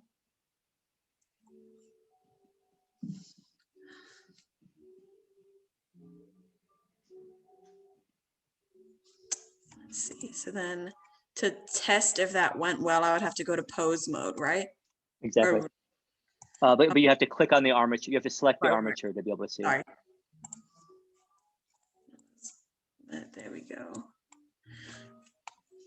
All right, so then I could just grab, say, that little guy and, oh, okay. So that seems to do something. Good. Let's see. Oh, cool beans. All right, so I think that does that look like that worked? Yeah, it's looking Wait, good. It's looking good. And then Yes. if you want to go in, you can also do the, try to parent the hands and the hat Okay. to the, do you have a bone? Okay, so you don't have a bone. I would recommend actually having a bone that goes up through the head. Later Okay. on, to the top of the head. Right, sorry. And for any change, you don't have to do it now, but for instance, I mean, for one, you're going to want to be able to like pivot the head or even rotate the head. And that's going to require a bone to be going all the way through that for that to behave predictably. So Right. if we haven't even talked about facial armatures really, but even if you're not doing that, I would just do one bone that goes, even if you did have a facial armature, you're always going to have, you can even have like one more neck bone and then one that goes all the way to the kind of crown of the head. And that's also going to help the hat know what to do. I don't know if you want the hat to deform or really retain a rigid shape. Do you have a sense of that? I guess preferably as rigid as possible, just because it's supposed to be like an acorn. Okay. So that was my thought. Yeah, it's definitely an acorn. So what I would do then, you're going to have to deparent. Well, I don't know if you want to try the hands first and just see what they look like, Yeah. parenting them. Those are going to, let's see. yeah, The I should fix that. Yeah, so maybe, yeah, you're going to want to probably reposition those fingers to be in line with the fingers on your hand. You don't even need all those fingers to be separate bones.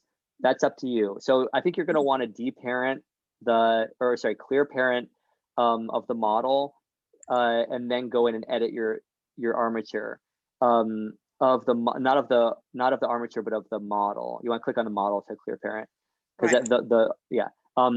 so whenever you're going to make it, you can do this ad infinitum as many times as you want, and it'll probably work fine. But whenever you want to edit the underlying armature, you'll want to just clear that parenting out. It'll do wonky things if you try to edit something that already has dependencies. It's not going to be permanent.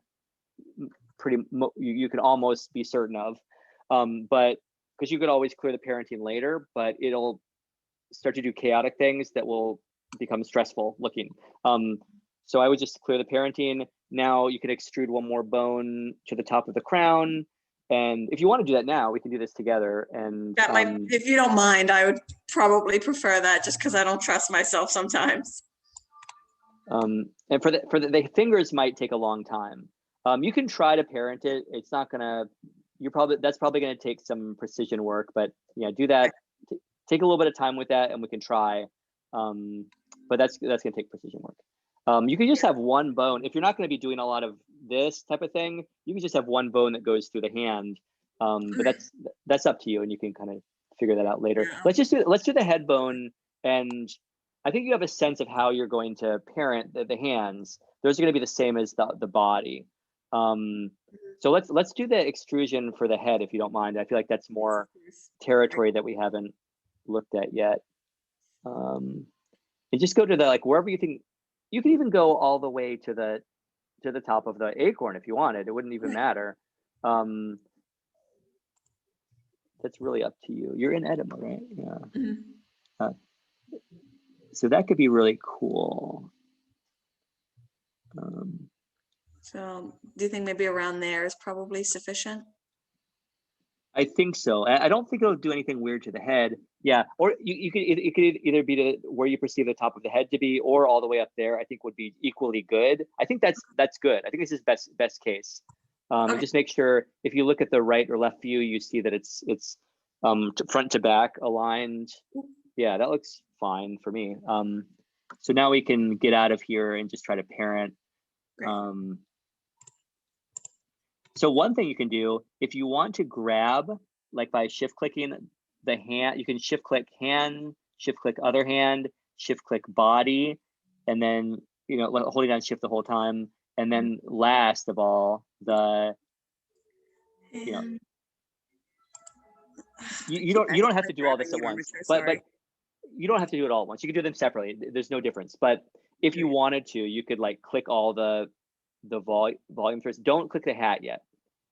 Okay. We're gonna do that a different way. Yeah. So you can the head's separate too. Oh. The head and the hair, yeah. Which maybe isn't the smartest thing. No, that's okay. That's okay. I think it should work out just fine. I mean, you'll see how it moves. Yeah. So let's try that. And then all those things I think will be parented with automatic weights. So then parent with. There we go. And then do all that, and then the armature. Sorry. I thought, so maybe undo. Yeah. Actually, you could do that. So you want to choose the armature last. You want to just parent them to the armature. You don't have to parent them to one another or anything. Right.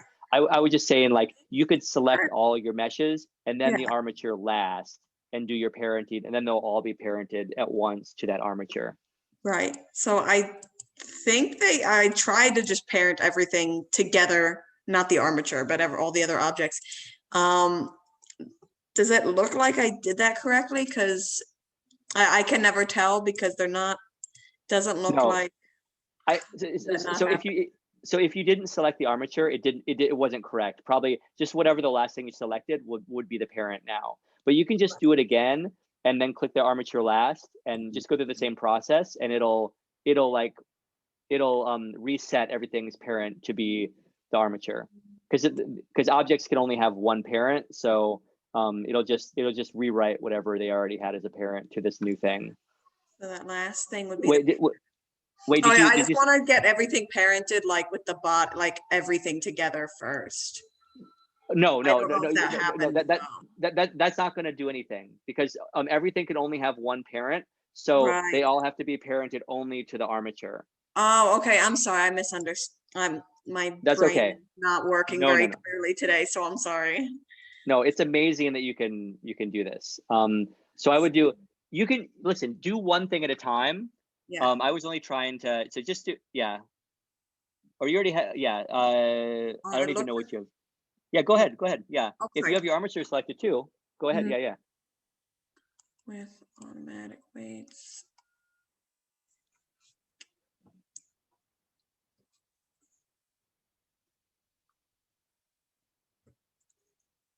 Yeah, it'll take, the more vertices that are included, the longer it'll take. Let me just fill up some water and I'll be right back.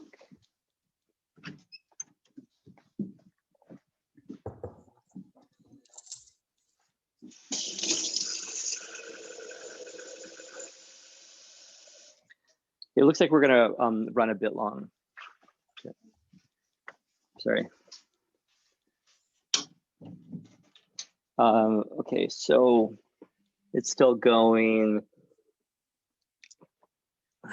I think there you go. Awesome. That wasn't too long. I think everything happened in the right way. So you can test whether that worked, but let's first do the hat. Let me just if you want something to not deform, you can parent it in a different way with a different interpretation. So we need to remember which bone this is that we just extruded, but it doesn't matter. So let's click on the hat, and then shift click onto the armature. And now parent. But this time I think the most reliable way is to bone. So you go down to bone. And so that's going to connect it to the bone in the armature of your choice. So you can just click on that whenever you're, I don't know that it chose the right bone. You might have to go into edit mode to see the name of the bone. Sorry, I clicked on the wrong. Okay, so Yeah, that's okay. and click To confirm, you can also just try to move it, but okay, so let's go into edit mode and just click on that bone, and then you can go into the object. It might be easier to go into the oh yeah, you can go there. You can also go into the object panel. I'm sorry, the properties panel down below. okay. Yeah, to the bone tab, which is the bottom tab there, the very bottom tab. Yeah, and you can see the name of the bone up here. It's neck 0.002. So now we can go back out to the object mode, and then click on your acorn hat, and then you can go into. You can see the dependency of your object if it's parented in the tab that you're currently on. Again, in the object, I'm sorry, the properties. Go down to relations. It's the right tab that you're in, but yeah. So now, oh, hey, look, it knew which bone to connect it to. Great, it chose right. So now, when you move that top bone in the armature, I'm sorry, in the pose mode, it should move accurately. And you're welcome to test that if you want. Maybe we should try to test it real quick and see how this thing moves. Hopefully nothing went horribly awry. All right, so I'm gonna just go to face forward real quick, and then it's like rotate. Oh, that's so groovy. Okay, that looks like that worked. Yay! Okay. Cool. So now you're kind of ready. I think you can test that the rest of the body is moving correctly, but you're kind of ready to start your walk cycle if you want. Awesome. I would save this file. First check to make sure all the bones are working correctly. Not that you have to move everything, but just generally. And then I would probably do a new save just so that you're, you have distinct versions of the project in different places. I mean, you seem to be very good at managing resources. I love that you think that. Thank you. Okay. Well, it seems like you've in 2D you made some really content rich pieces, and I think that it seemed like you were good at organizing assets. I try. Okay. I will stop holding up time. Thank you so much for walking me through that. I know that was something you shouldn't have had to walk me through. No, I mean, look at the evidence here.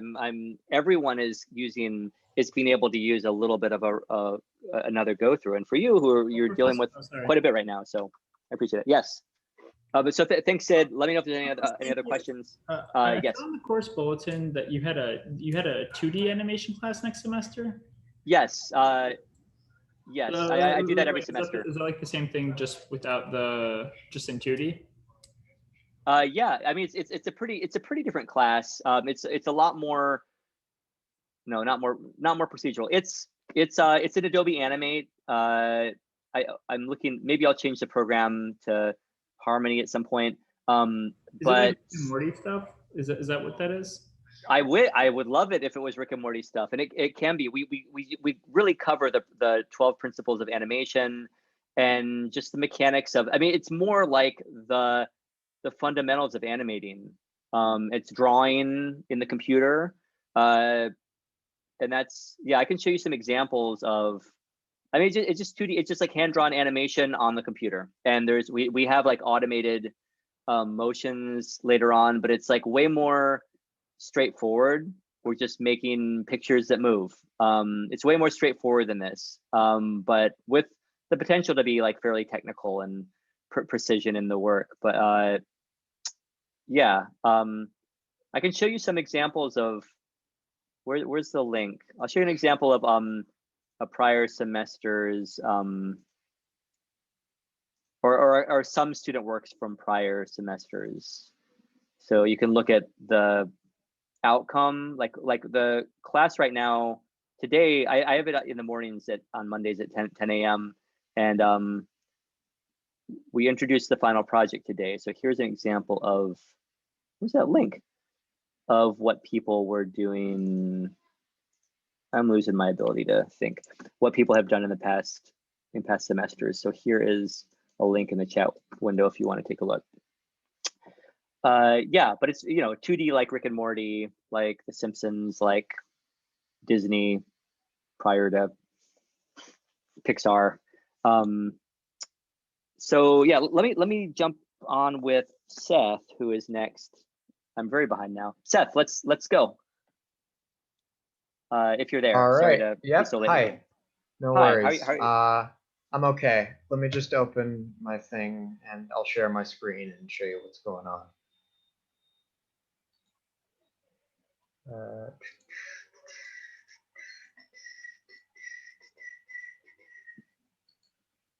Okay. So here's what's happening at the moment. I've got all the armature, all that's good and stuff like that. But the problem is I am having a bit of trouble moving it, as when I move it, the armature moves, but not the mesh.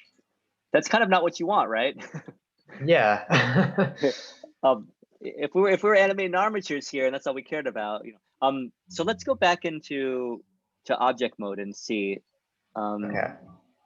and see what's going on. So these are these separate objects? Oh, it looks like they're all parented.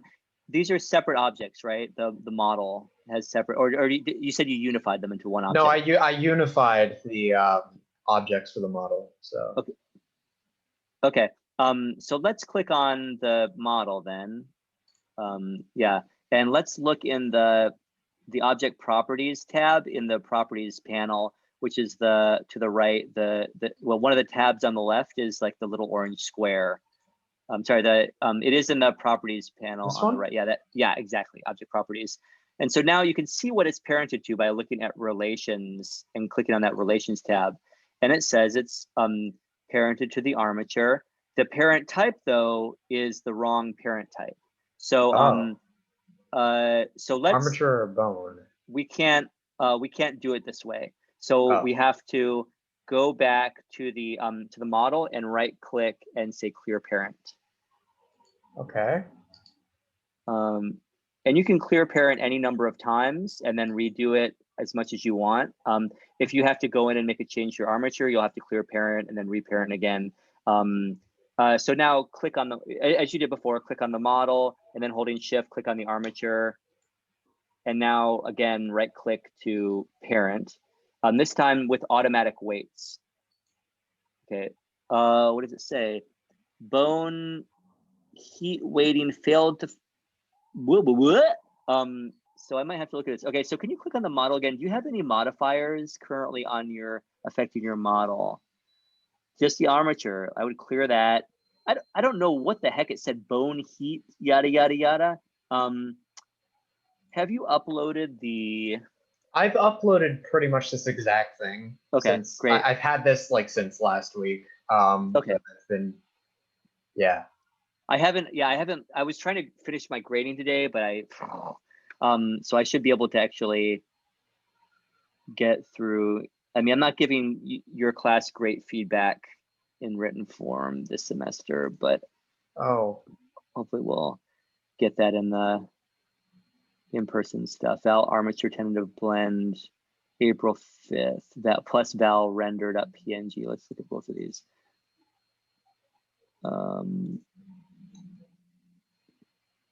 Great. So let's take a look.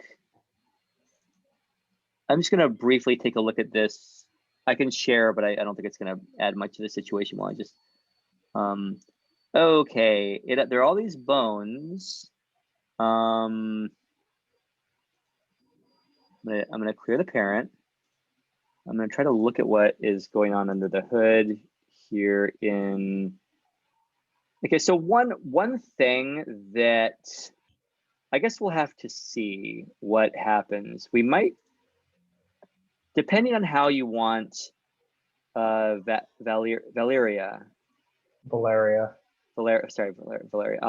to move, you might want to add more geometry. We'll see how it behaves. Well, let's not get ahead of ourselves, I guess. Let me see if I can fix.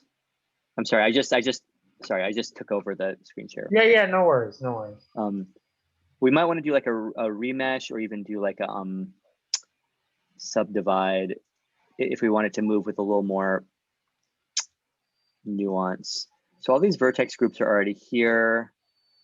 This modifier gone. Relations, no relations. Okay, now what happens again when I parent with automatic weights? That seems to have worked for me. Let's see what actually happens. Fingers crossed. Yeah, no, that's interesting. Okay.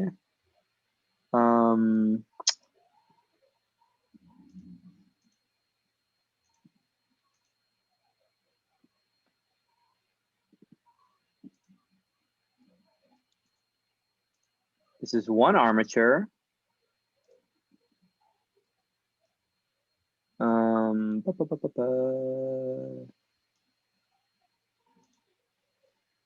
This doesn't. It's called right leg, but that was because I all merged them. It could be I'm gonna have to do some guesswork here. I'm getting rid of all these vertex groups that it assigned to your model. Okay. When you first parented. This probably isn't gonna fix it. Let me just try though. This is a good mystery. You know, this is something that I don't know why this happened.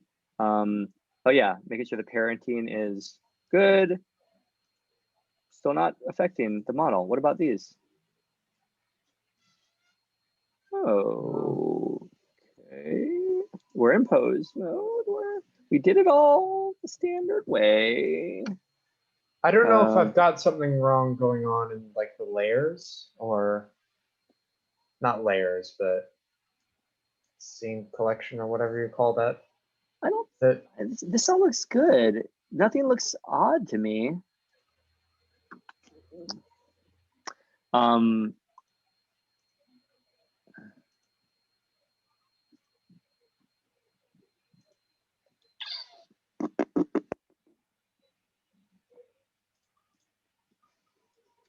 Okay, let me just try to do a remesh. I haven't seen this before. This is a first for me. I don't know what's going on here. Okay. Let me just. What happens if I subdivide? Is it going to subdivide properly? Okay, subdivide. Let me try to remesh. Probably the remesh is going to be a better solution to this. I don't know that it would. Okay, there's this. I don't know what this color situation is. This is a newer. Yeah, what is that? I need to look it up. It's something that's newer to my mind in oops. Yeah, because I didn't put that color in. No, I've had that happen. I don't know. I think I did. What did I turn on here? Oh.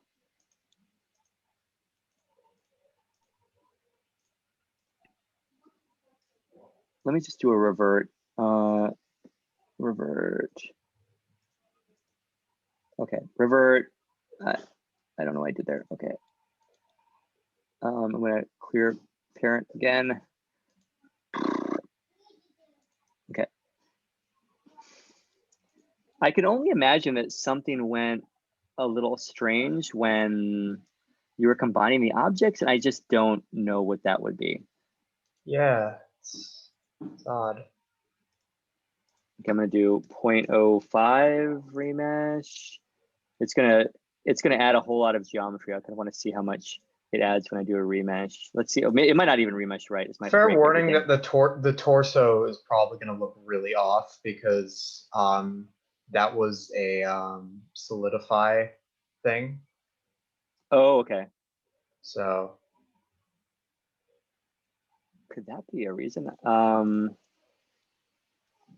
Okay, I'm just gonna, even though the hair is totally screwed up now, I just want to see if this, just to do my detective work, I want to see if this fixes the problem. yeah, Just doing a remesh here, and then we'll address maybe a solution that doesn't involve shredding the hair. okay. This might not fix the problem, in which case I really am confused. And it has more geometry to work with now, so we.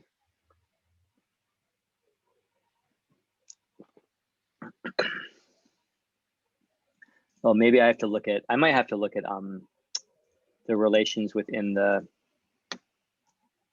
Okay, so that's working. Why did it work now? I do not know. There is something in the way that the geometry was happening here that I don't know. I don't know. I have to look that up. I really, let me see if I can. Okay, we don't want to kind of. So do you like this kind of this fairly simplified blocky look to things? Number one. I mean, I don't mind it. Obviously, it's not really what I'd prefer. I don't know if I can realize that, or if maybe I could just work on the other model as like an alternative thing and eventually merge the two projects. If you get what I'm saying, I can like add further details to the model as time goes on. Sure, sure. I wonder if, I mean, I don't know what's going to happen actually if we were to like, you know, starting from this simple geometry, I don't know what it would look like. What if I clear the parent and, you know, if you wanted to, I need to look this up because I'm just not sure what this coloring is. Yeah, it might be like some option you turned on by accident or something. Yeah, certainly. And there's you know, there's so many cases of that kind of silliness that happens. But it's not like vertex colors. Oh, wait, you know what it could, well, I don't know. So as I turn on Dyn Topo and like use a smooth tool to smooth things down, it starts to add geometry. And maybe I would actually want to take it down to, it might do weird things though, that you don't want. And so maybe, I don't know, if you want to just stick with, so that's doing weird stuff. Yeah, I'm worried about the torso especially. So maybe what you want to do, I mean, one thing you could do, like, do you have a version of this where the objects are still separate? I believe I do somewhere. I can check. So the hair is becoming the issue for me because I think you can, the rest of it you could just oh, actually it'll be easy enough. Let me just give you a version of this. Let me revert. I didn't do it. Revert. I'm gonna unparent. So what you're working with is something, I don't know why, but we know how to fix the issue. The problem being that, let's see how the hair is, how connected it is. I'm gonna select, how do I do this? Select attached, select attached, select. Linked, select linked? No. I can select this and then I can do this on, and so I forgot, separate by loose parts. Did that separate anything out? Let's see. Yeah, there it is. Okay. So now we have your hair separate. All right. So now I think we can do like a remesh on the body and then you'll be in a situation where you can parent. I see. That might be the best. Oh, and so now we've also separated the legs out. I don't know if you want to do that, but we can join them together again if we need to. Yeah. You can decide on that. But what I'll do is, would you like me to go ahead and do a remesh, or would you like them the dress join with the legs just so they move together, if possible? Probably, because it is like a cutoff. They're cutoff genes, so Yeah, I think realistically that they should bond together. yeah. And why don't I do this? Well, it looks like it's separated a whole lot. Why don't I'm going to duplicate everything. Okay. And I'm going to put them all in a collection that is hidden. So you can have a duplication of all of these objects that are available to you. So I'm going to Shift D, click, and all this stuff. There are all these stupid keyboard shortcuts that you like, that are like almost necessary to remember. I'm hitting M to move to a collection. I don't know where to get that on the menu. I'm sure it's available on the menu somewhere. I'm going to move to a new collection, and I'm going to go like backup body.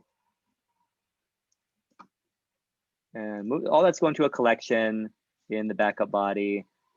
And I'm just going to uncheck the backup body collection in the 3D viewport. I'm sorry, in the outliner. And now I have my body that I'll just connect everything but the hair. Now, since these are not, oh no, okay, never mind. That's not an issue, non-issue. I could parent all these things to the armature as independent objects, but they just won't move the same. Yeah, so let's join, and then we'll remesh the whole thing, and then the hair won't take on that shitty, sorry, that bad. We'll just get the duplicate. Yeah. Oh, now it's green. That's weird. I need to look this up because it, like, why is that? That leg's green and that leg's tan. I mean, obviously, because for reasons. Yeah. I'm sure there's an explanation that makes sense in there, but I'm gonna remesh. See if is that about right? And you might want to smooth this down. It's really up to you. I'd probably take this and refine it. But now you're going to have enough geometry, even without Dinotopo on, that you can kind of go in, even like do the walk cycle. After the walk cycle's over, you can clear parent, or you can have like a new file, clear parent, and then kind of continue sculpting or modifying this. Yeah, that's what I'm thinking of doing. Like, I'm just gonna get the walk cycle done with whatever we like fathom here, and I'm gonna continue working on the model itself in a separate file. So I'm just gonna do this stuff, and just so you're ready for the walk cycle. So I'm just yeah, of course. Yeah. So click. You've already done the parenting so many times. You've memorized it by now since you've. Yeah. I wish I could answer that for you, like why that happened. And that's ridiculous that it had that effect. It shouldn't take more than a minute. I'm also going to parent the hair in a different way, because if I parented it with automatic weights, the bottom of the long hair would begin to would respond to the spine moving, I think. So I'm gonna click on the hair. Yeah, I'm gonna click on the hair. Oh, I need to make sure. Let's see. I'm gonna use a different form. This bone is called bone 0.03. Okay, good to remember that. I'm gonna parent this to bone. Oh, actually, for maybe I should do this. It'd be good to have a bone going all the way up to the top of the head. I don't think it's gonna actually give you problems, so I'll just leave it. But I think it's gonna be fine. Okay. But you're gonna let's do this. Parent it to bone. this time, and we had, what was it, bone 03. Let's see, you could check, and it's just gonna, so it's gonna stay it's gonna stay attached to the movements of one bone that you can assign now, instead of deforming to everything. But that means if the head really goes back, the hair will probably go into the body. And so there's something else we can do later on, like towards the end, if you want the hair to know that it shouldn't go and penetrate the body, Yeah. that we can apply to that later, but it's not going to work with a simple mesh stuff. So I'm looking at relations, and oh, good, it assigned the correct bone to be the boss. So now we should be able to go in here, and I hope it's going to just behave the way we want. So G, R, so there is some issues with like the weights a little bit, but I think you can probably, I think so for me, it's like maybe this shoulder bone could be in a better location. So the pivot point was more like okay. where the shoulders, and this is something you can go in there and like clear parent and change it. But I think, let's see, if I just move this out a little bit, it's gonna be fine actually, never mind. I think it's gonna be fine. So you can just, whoops, move it out like that, do a little rotation. That's not exactly what we want, but it's getting better. Yeah. You can find a way. And just for the Walkcycle, I think you can probably make do. These legs are probably gonna, whoops, not G, I'm gonna do an R. They work just fine. Yeah. And again, for the Walkcycle, good tip, refer to, your right That or left guide. view. Yeah, as a guide, so you can just see that the feet are not going beneath whatever ground plane. You can create a ground plane for yourself, or just use one of the guidelines to establish that. So yeah, so I think you're set. I'm going to, if you screw up, as I always do when I'm doing my pose animations, you can select all bones with A, clear transformations, and hit all, and I'm back to my start. So I'm going to give you this save file, save as file armature, tentative blends, VZ edit, and then save into downloads, and then I'll upload this to the group.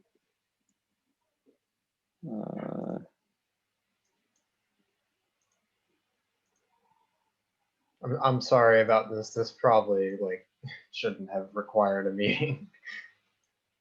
Oh, I think I certainly think it did. I mean, neither of us knew how that happened or how to fix it.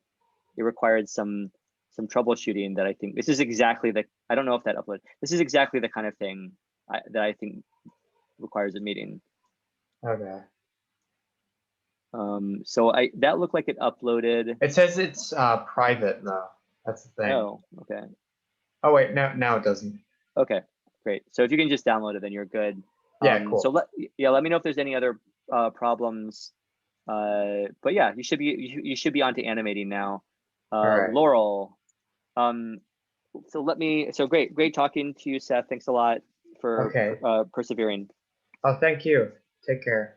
Take care. And guys, speaking to the class, anyone who's already talked to me, you can go whenever you feel like it at this point. I'm gonna run over time already. I'm gonna skip Jacob. Thank you for volunteering to let me do that. Talking to Laurel next, then Ricky, then Pierce, and we'll just see how long we need. I'll try to get to you guys as fast as possible before class is officially over. Let's talk to Laurel next. Ricky or Pierce, if you have to like run right at the official end of class time, let me know, and I'll get whoever's schedule is tighter next after Laurel. Thank you, Brielle. Okay, Walkcycle. I have a really bad headache. Is there any chance I can just put it in the box when I'm done? Oh, okay. Well, okay, Laurel, if you're so are you in a good place? You're gonna have the Walkcycle for next week?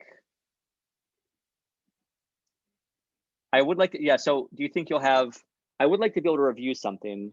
So are you parented or?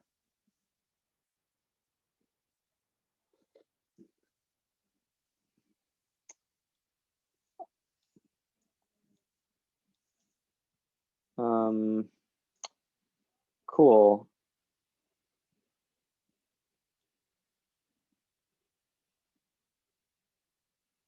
Okay.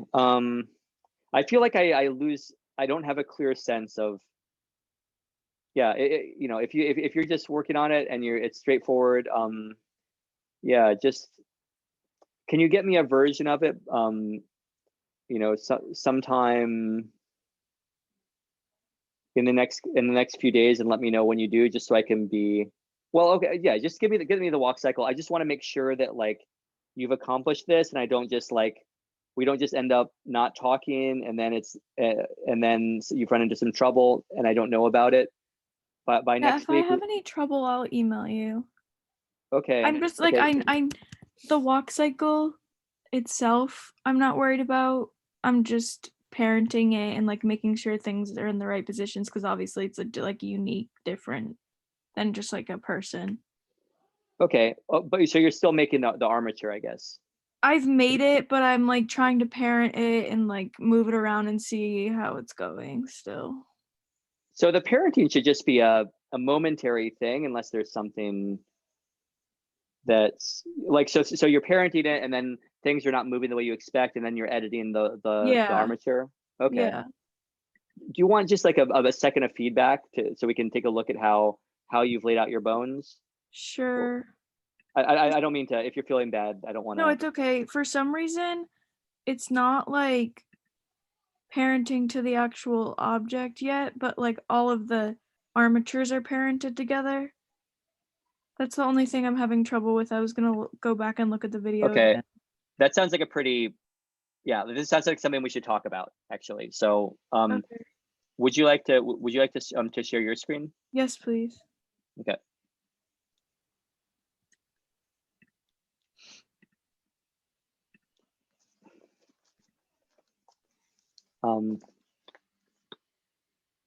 Okay. So I wanted let's, to do it from the middle because I want it to like move at the same, if that makes sense. I don't know. okay, I think that you know, the body's gonna want to move so the feet have not come in yet. Yeah, I haven't done the legs yet. Okay. Okay, but for the time being, I think it might be good to like then clear parent and get the legs in and then reparent. So so that's one armature, good. And And then this what is all happens? parented. I just need to put them together. Okay, so yeah, really what you'll be doing, you're parenting all objects that are separate to the armature only. And you don't have to parent the objects to one another or anything. So this is one object. So you click on well, not yet. You have to select also the armature. So you're going to select the mesh or the model. Just no. Okay, so we have to do it in the right order. So first just click. Oh, that's okay. That's, yeah. You know, how do you know? There's the click on the model first, and then it seems to be all one object. Good. Then hold Shift and then click on the armature. And now you can right click and go down to the parent menu. Yep. And then parent with automatic weights. Loop in parents. Okay. So, it looks like what happened probably is that you parented in the wrong direction. So if you want to see, so what I would do is right click on just right click again, go to parent and just say clear parent. And that should clear parents for both objects. So now you should be able to do it again, I think. Yeah, let's try. That should work. Because I think what had happened is you had tried to parent the armature to the model in reverse order. And so that's why it created that loop. And so this should work. I'm not sure the bone structure is going to be ideal, but it might. And I'll tell you why. So let's see if we can actually move the armature now in pose mode. I just want to see that's moving yeah. Okay, that's looking pretty good. One thing that might give you some problems is I think you might want to be able, yeah, let's try things out.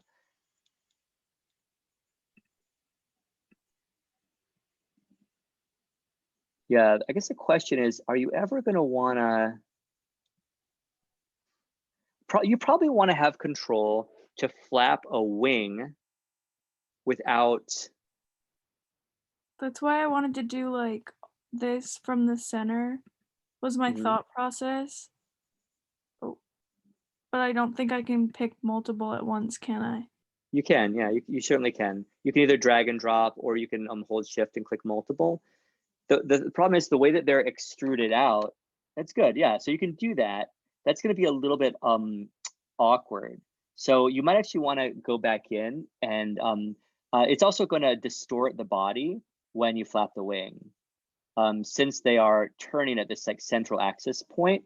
So can I show you how I would do it just briefly, and that might give you some insight into how to go back in. If I can let's see, do we have your file? Yeah, it's in to the box, but it download? wasn't parented yet. Do you want me to put Okay. another one? No, it's okay. I'll just, because I'm just going to show you how I'm, what am I doing? How I'm going to be looking at how I'm going to be editing the model. I mean the armature. Okay, so here we are. Oh, I'm not sharing. Time to share. So you can really do anything you want with a structure. What I would probably recommend doing is detaching these bones from, the other bone connector. You can still have them parented, but physically detached. So let me click on that bone. Oh, I need to go into edit mode, not pose mode, to actually make an edit to the geometry. Let me just make sure there's no silly, as you said, there's no real connections that I have to worry about. Just double check. Okay. So now go into edit mode, and I can go to right click on it, go to parent and say clear. And instead of clearing out the parent, I can just disconnect the bone. And in doing that, it allows me to, let's see, let me do this.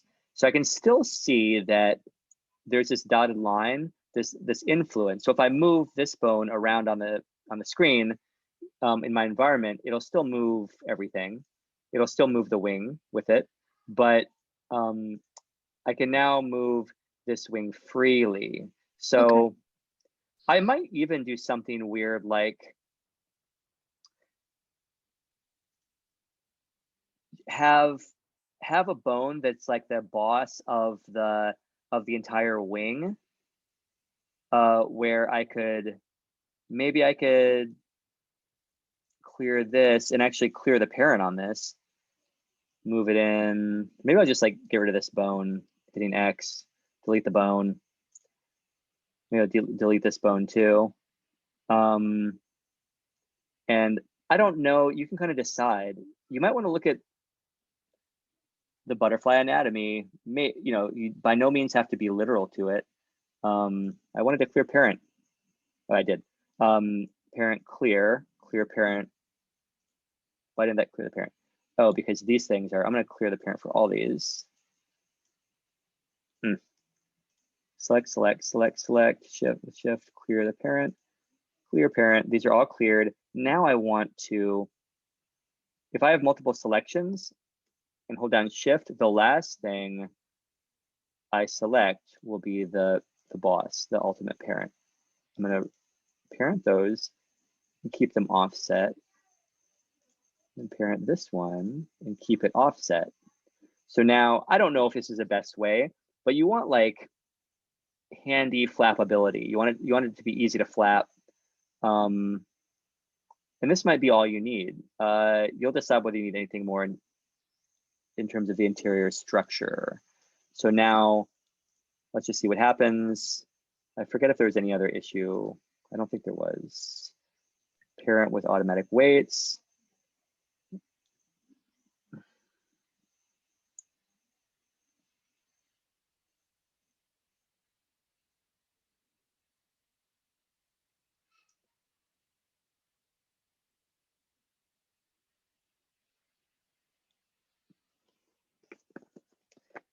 Let's see what happens.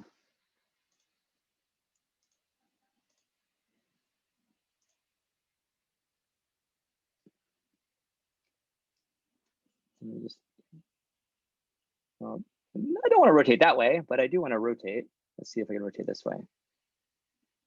So yeah, so now like just controlling this one bone flaps the whole wing. Yeah. And I think that you do want this to be like disconnected, but still parented to the central body, just so you have the ability, you have more flexibility. Like I'm not going to want to do this, but you could kind of like pull this out and push it in. And now you have, yeah. So I think one kind of bone to be in charge of each wing, it's going to make animating a whole lot easier. Okay.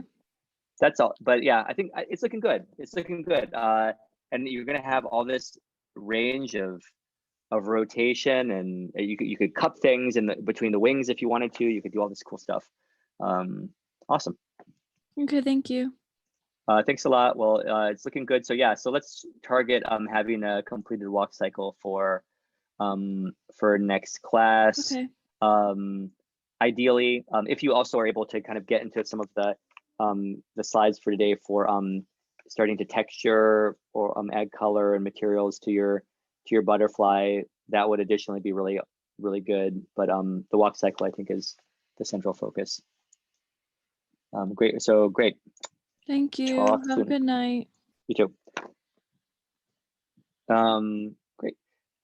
So Ricky, how are you doing? I'm slowly progressing. I can confidently do the armatures, I think. The walk Great. cycle, I don't think it'll be too bad. I don't have much progress right now since I'm currently stressing over several essays. Oh God. Okay. Don't want to. Yeah. Don't want to. But you're like, I mean, your modeling job with that is so intricate and beautiful. I totally trust your. I mean, you're overloaded, understandably, but I trust your There's still a process few implicitly. items for my model that I'm still gonna make. A hammer, probably the cannon too. Cool. As for parenting and armature isn't too bad since I'm assuming it's a little bit similar to Maya. Yeah. It seems mostly similar to Maya, yeah. It's pretty similar. I have the tutorial that's on the blog. It covers all the step-by-step. Obviously you can find other tutorials on it.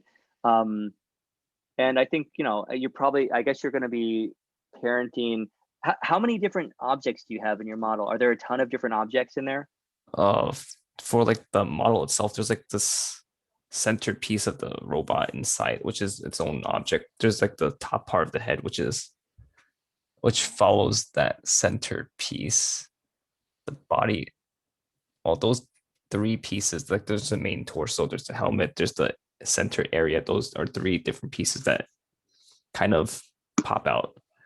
Mm-hmm. So after that, there's the arms, which, well, ideally I would have them pop out from the torso. That's quite difficult. They have to like be able to retract and like go back inside the torso, which is that's something.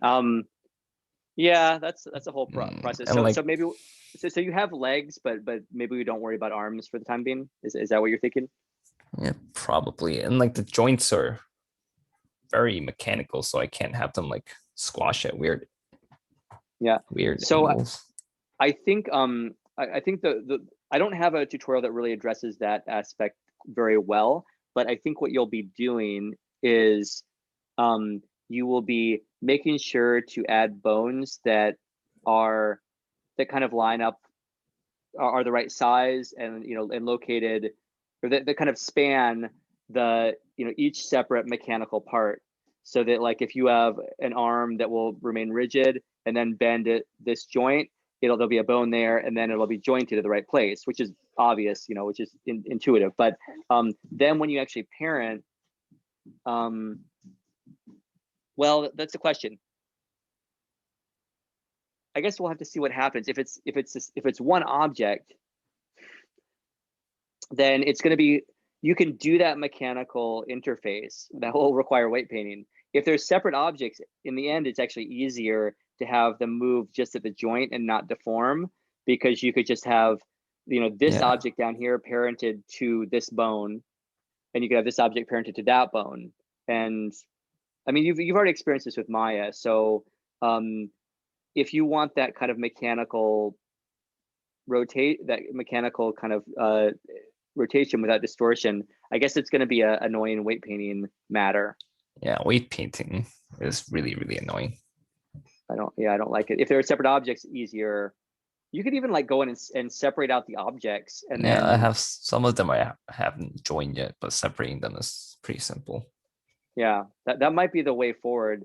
I don't know if you want. I mean, I'm not great at that. Like I don't do hard body modeling at all. But I have a sense of how you might pursue it. And if you want like a little bit of feedback, or like if you want a tutorial where I'm showing you what I think you might do, I'm happy to do it. I feel like you're fully capable of exploring this on your own. But I do think that, the bone should be in line with how the joint should actually, I mean, obviously how the joint should actually be in the form, and then either it's a matter of weight painting or separating out them as separate objects. But if there become too many objects, then it can become kind of chaotic. But maybe not. I mean, you'll probably like be annoyed by the way that they, as separate objects, they interface, because one will come push through the it's a joining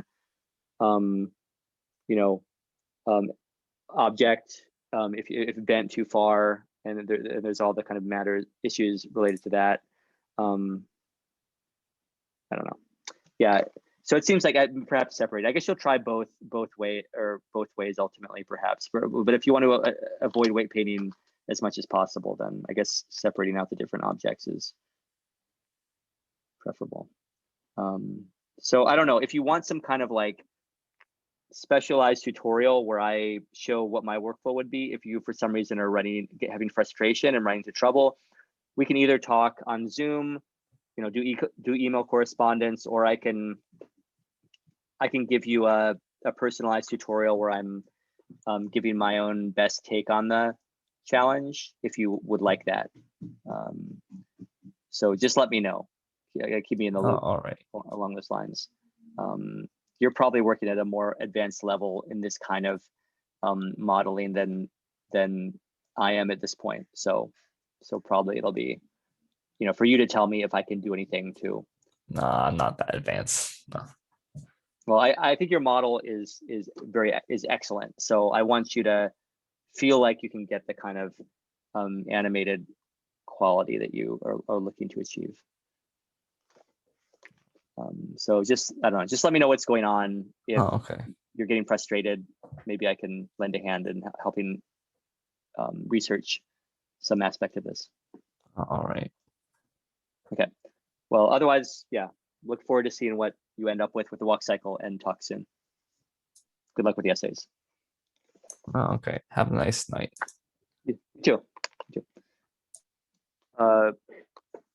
Pierce, how are you doing? Did you did you get any resolution to the close issues or the other stuff? I did not. I think it really might be weight painting, but I don't know how to really fix that. I can't select the bones that I think are affecting it. Yeah, you can't select it. You have to select it in the you have to select the vertex group in the properties. Is that what you mean in the properties? Like you can't even select the bone and so isolate the weight relationship to the clothing. Yeah, so if I go and I select like the pants, for example, that's giving me like the most issue, and I go to weight painting, I can select, I can do shift right click and it'll give me a weight paint sample group, and I can only select like the leg or the hip.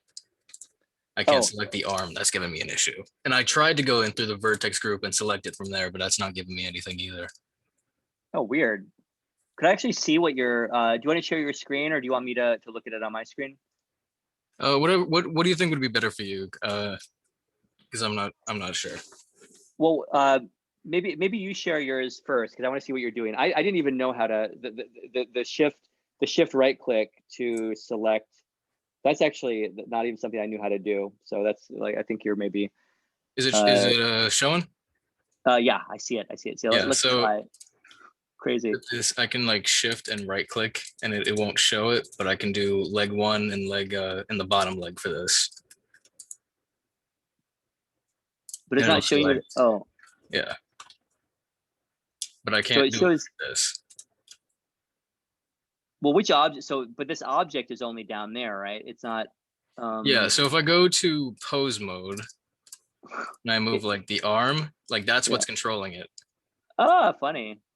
So that's very interesting. And you don't have the ability to, even in the vertex group, to select that bone in the vertex group. Yeah, so if I go to arm, I believe that's the left one.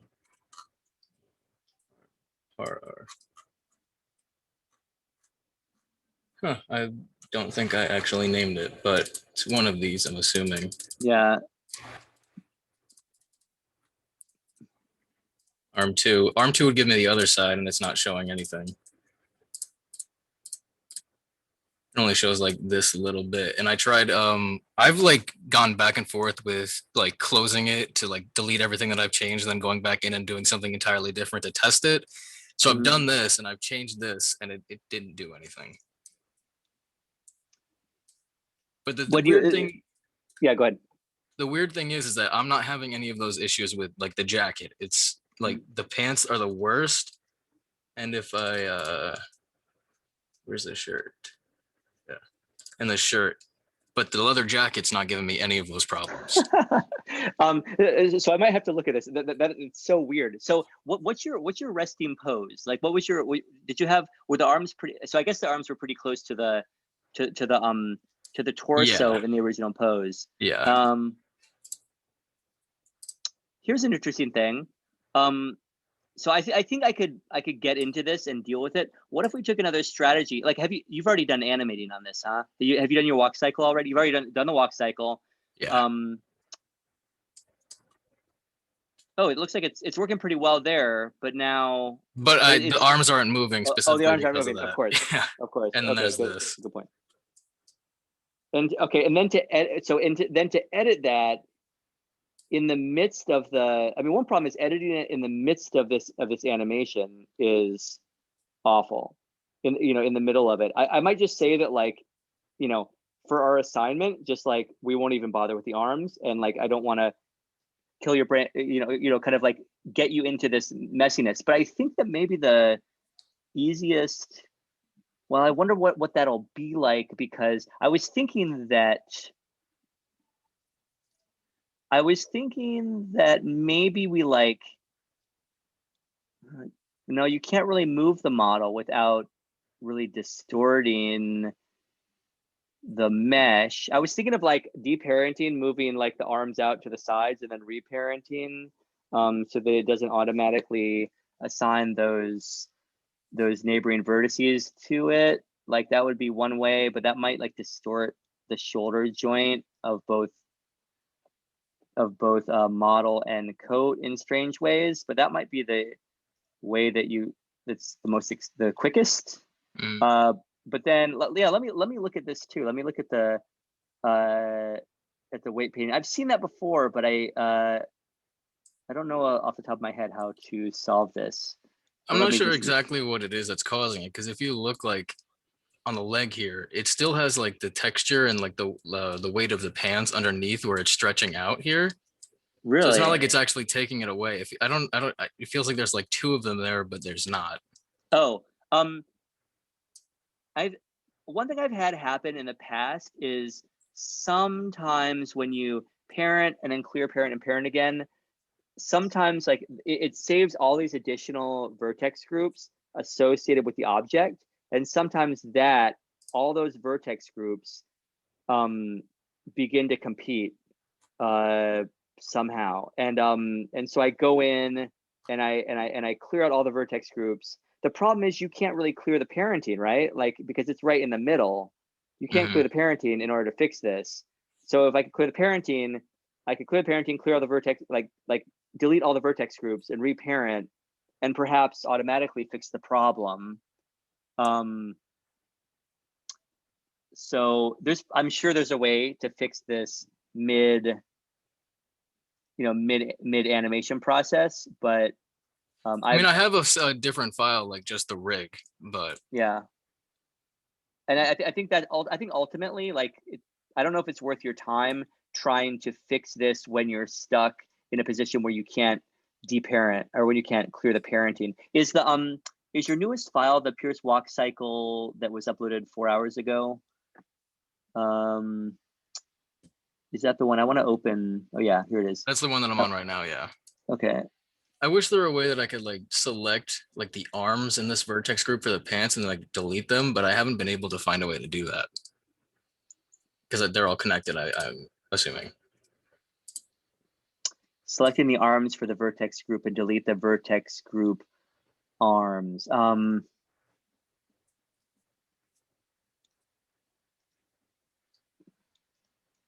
Pants. I think one thing you could do is just like make the pants and jacket invisible for this walk cycle, and then for the next part you can kind of start from the ground up again. So looking at weight painting, and then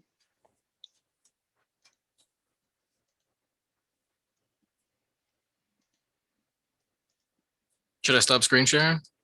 Oh, doesn't matter. I'm just looking at it on my own. I don't know that I'm gonna have any revelation here. So you can, yeah, I've heard that happen. Like when there are separate objects, you can't click that.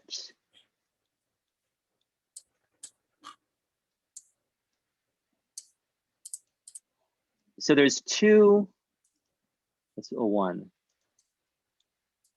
Leg one left. Oh no, you've named it quite effectively. Okay.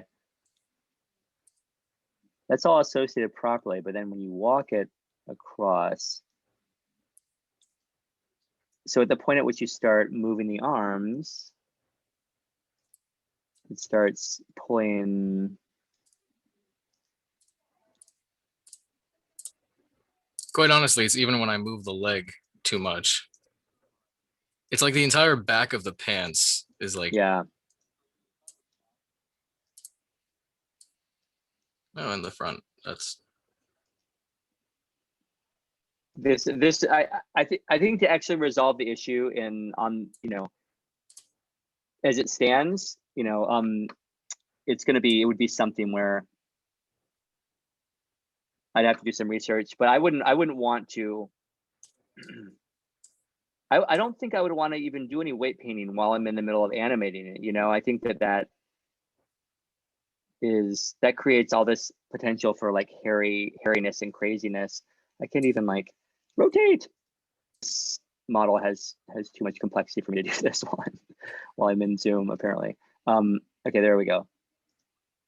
So the texture is still there, you say.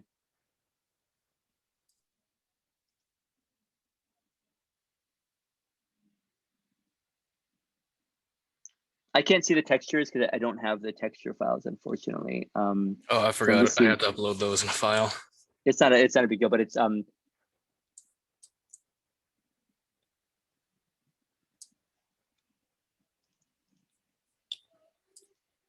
wait a minute. I noticed that there's something here, like down in between the feet too. I have no idea what this is. If you can see it on the screen share. There's some kind of, is that a dotted line, like a dependency somewhere? I think so, but I can't select it. But are you in pose mode or just an object? I just went back to object. Oh, that's interesting. There's some kind of dependency, some kind of parenting that's happening there, which this is fun. This is an interesting mystery. I think for the purposes of this assignment, like unless you're just intrigued by the mystery of it all, I would just like maybe make the close if you don't mind. I mean, I don't want to like. No, I don't sting or- mind, but as soon as we go to the next project, it's going to be the same issue over again. You know what I mean? Yeah. So, oh, what about there's a shirt too? So I think what. Yeah, the only thing that's not giving me an issue is literally the leather jacket, and I parented them all the same, and I don't know how only one of them was perfectly fine. Oh, the leather jacket's working fine. Yeah. So it didn't get. It's not somehow affected by the legs. Okay, so if I look at the vertex groups associated with the shirt, we have like a zillion. We have 1, 2, 3. Okay, well, let's look at the pants. Pants. The pants are like the biggest problem. So where are the pants? Where did I just put the pants? Crap. Where are the pants? Revert. I forgot where the pants are. Okay. Okay, pants. Oh, there they are. Vertex groups. Zillion.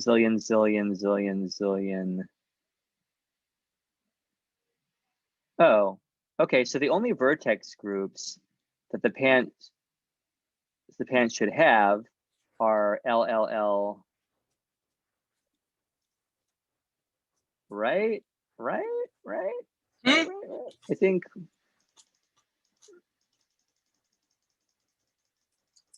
The pants should have leg 1, leg 2, left and right. So L1, L2 for .L and .R. Those are the only ones really it uses. Yeah.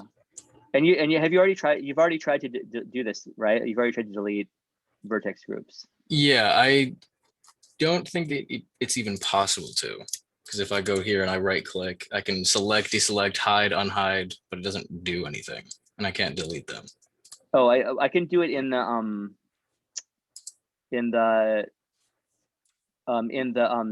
sorry, the object data properties panel. The object data properties tab on the. Oh, that leather jacket looks really good. Thanks. Which one is that?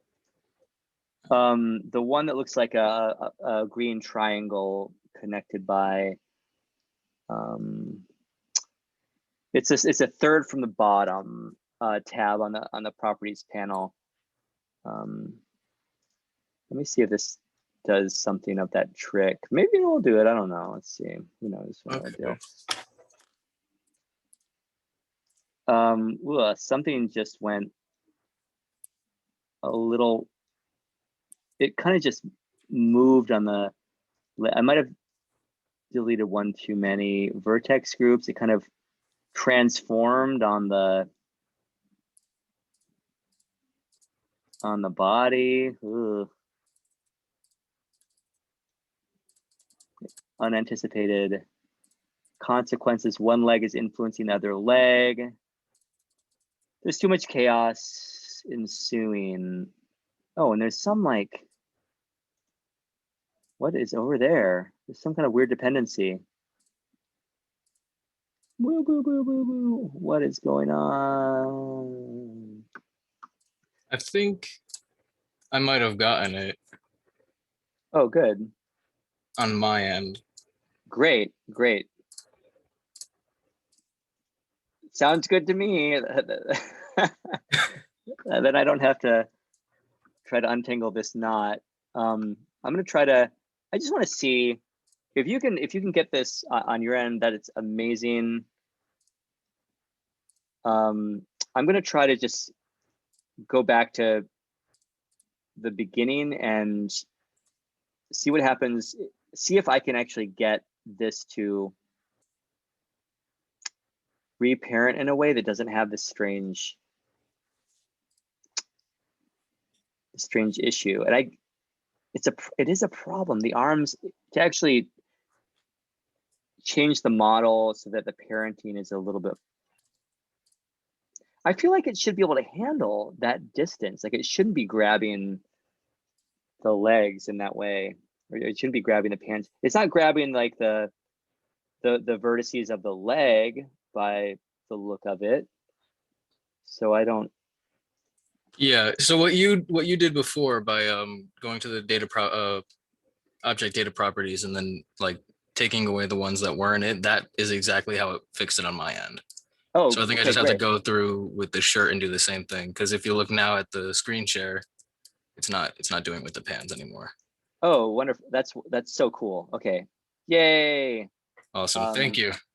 Okay, well, hey, yeah, your Walkcycle is looking good. I'm so glad I could help to point in the right direction. And I wish, I mean, it's worth looking at when, after this is over. I guess if it's not an issue, it's not an issue. So you don't have to go any deeper than that. Yeah, let me know if it's any more of an issue later on. I feel like Blender should have done a better job than that at dealing with the clothes. I'm a little. Did you try the thing that was recommended in the tutorial where they had you use that modifier? Yeah, that okay. didn't do anything. Weird. Okay, I haven't tried it, but it just seemed like, oh, you just copy the data. Awesome. Then I don't have to think about it anymore. Yeah. And I guess probably you've already done. So if you keep having the leg popping out from the body, you can do like solidify. Yeah, I have a solidifier. You can kind of see. Okay. You also like, are you wanting like this I don't know if this clothing is so tight on the body. I don't know if you're going to have any. You're going to want any like physics actually making the stuff move. But you could put like, ultimately you can also like turn on collision. You don't call it modifier. Like you could turn on collision properties on the clothing and on the body if it's worthwhile, and then that will also like, it'll create a kind of like awareness where it resists kind of penetrate. The forms resist penetrating one another. And then you could put on like, give one a cloth modifier, and then it'll actually kind of ripple and sag in real time. Yeah, I think I'm definitely gonna do that with like the shirt and the leather jacket. Yeah. I'm honestly still in the process of like finishing the hair and stuff and like the shoes, because that's like in depth for a lot of detail. That's wonderful. Yeah. If you don't mind uploading your texture files along with, so I could just see where you are with, in regards to like your texturing and everything. I'd love to see that stuff whenever. But I think it's looking good. I can't wait to see where this goes. All right, thank you. Okay, and please reach out if you have any squirrely issues like that, and I can at least do my part in researching it. All right, will do. Thank you. Have a good one. Yeah, you too. Great. And so, Jacob, how are you doing? Hey, I'm doing pretty good. Oh, sorry if there's any background noise. My fiance has a class in the background going on. Oh, that's cool. Yeah. Okay, let me see. Share screen. Desktop one. Share. Okay, let's see. Yeah, because basically I was trying to follow this guy's tutorial on how he did the armature, not the armature, on how he did the Walkcycle, but Yeah. I don't know, it just didn't work. Okay. So hold on, I just want to go through. Oh yeah, so I keep having this problem where it's like, I keep trying to. My other problem is I keep trying to center this, and it's not really working. Like center the armature. Like I know it's a small. So center the armature within the body. Okay. Yeah. So. Is it a button, or I just have to ballpark? Oh, yeah. You're just gonna. I mean, yeah. You're gonna have to ballpark it, but you can basically take on a view which is like where that plane is more or less straight on. I don't think you have to be perfect with it, but I think you can minimize the distortion and like if it turns in the. I mean, it's tough. Just my whole thing is like when I build one, I just want to build one and be done with it. Like I never want to have to build another minifigure. Like so I could just copy and paste these. Yeah, I mean, I think for just like the assignment, let it have a little bit of roughness to it. I don't think every step of the way you need to raise it to the level, because you're probably going to, for one, I guess you could do the armature as is, but to not have a knee joint is kind of awkward for, I mean, super how awkward can for I a do walk that? cycle. Is there any way What's I can that? do a knee joint? Oh yeah, you just have to extrude another bone. I mean, it's, Okay. you're just going to edit mode, raise, Oh, did you have raise, to do click. parent? Yeah, you would clear parent. Yeah, any changes to the armature you're going to want to clear the parent. And if you want to clear, you can just select everything and then right click and say clear parent if you want to. It's easy enough to parent things back again that you can just be very roughshod with it. Oh, so I would have to go into, I would do shift. Oh, but that does all of it. Oh, Yeah, I pose mode. Wait, what for clearing the parent? Yeah. You would just go into object mode and just right click on the object and go to parent and then clear parent. All right, parent, clear parent. Yeah, and I mean, for me, it's you can just select the whole group, including the armature, and say clear parent if you're afraid that it's not even net. The only thing is I've done it like 20 times. It's my 20th time clearing the parent and getting rid of it. It's like I finally figured it out. One thing you might, the trouble that Pierce ran into that I was talking to him about is that after clearing parent, reparenting, and all that stuff, it probably won't be an issue for you. But every time you parent to this, it's going to create a new set of vertex groups, and don't worry about that for now. That's not. Okay. It's probably not going to affect you at all. But yeah. So now you go into the edit mode in the armature and just move move that armature up, or move the front node of that bone up, and then you can just extrude from that node down. You can even add. Should I do it like this, because this is, I guess, where the knee would be? Yeah, wherever you think the knee would be. I think. I mean, I feel like the knee might. Well, yeah, you can decide. You can wherever you think the knee would be fine. And then it just extrude down to the foot. You can even extrude then a bone going horizontally out that spans the foot, and that'll give you some flexibility to turn the foot up or down. Oh, obviously. So I would extrude another one like this. Yeah. Say. And then how would I do the foot?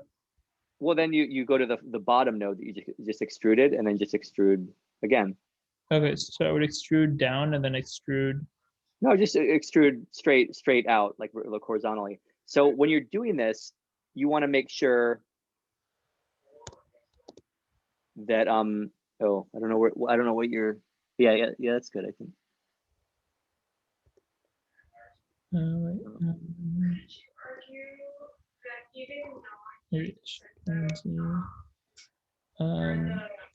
Command. Wait, command. Wait, how do just press E? Yeah, extrude just E. Yeah. Then you could just. Then no, not X, Y. Oh yeah, I see. You're trying to do that. Okay. Cool. Yeah, and then just do that one. Mm-hmm. Here's a question.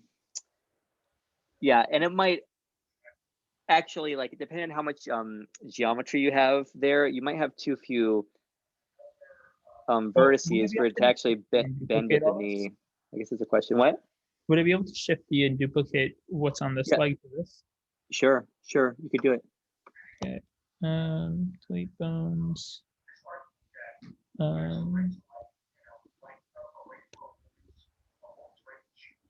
Command shift E.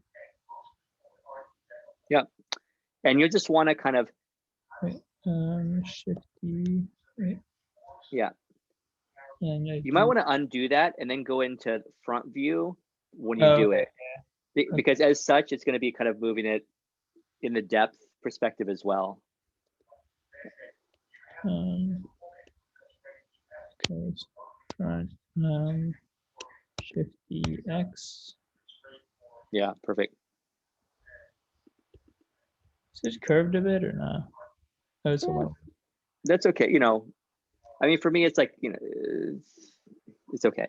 But now this is going to potentially move in a way that isn't perfectly consistent with how the plastic Oh, you that's know okay. piece okay. is.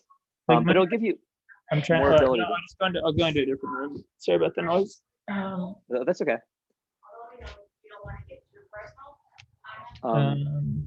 And then as you're shifting the placement of the bone to try to keep it at the center, you're just going to want to change your view so that it's basically, I guess, going to like maybe perpendicular to like the, I don't know, like the direction of projection of the, what's that? Have you ever played any of the Lego video games back in the day?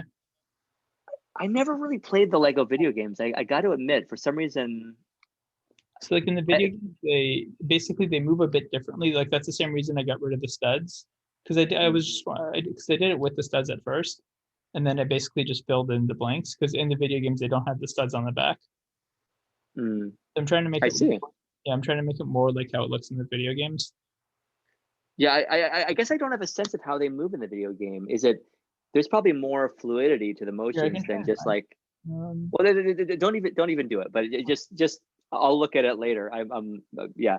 But I mean, you have as long as you have a sense, and it sounds like you're open to the possibility of more like elasticity than is actually inherent in the plastic object that is jointed. And I think that's very cool that you're willing to go a little outside the box there. So yeah, just try to. Oh, go ahead. But so I tried doing this at first, and then I found that, so like let's say I would do this one to the parent, this one to the leg, it wouldn't move normally. Like do I have to parent all three of these to the leg?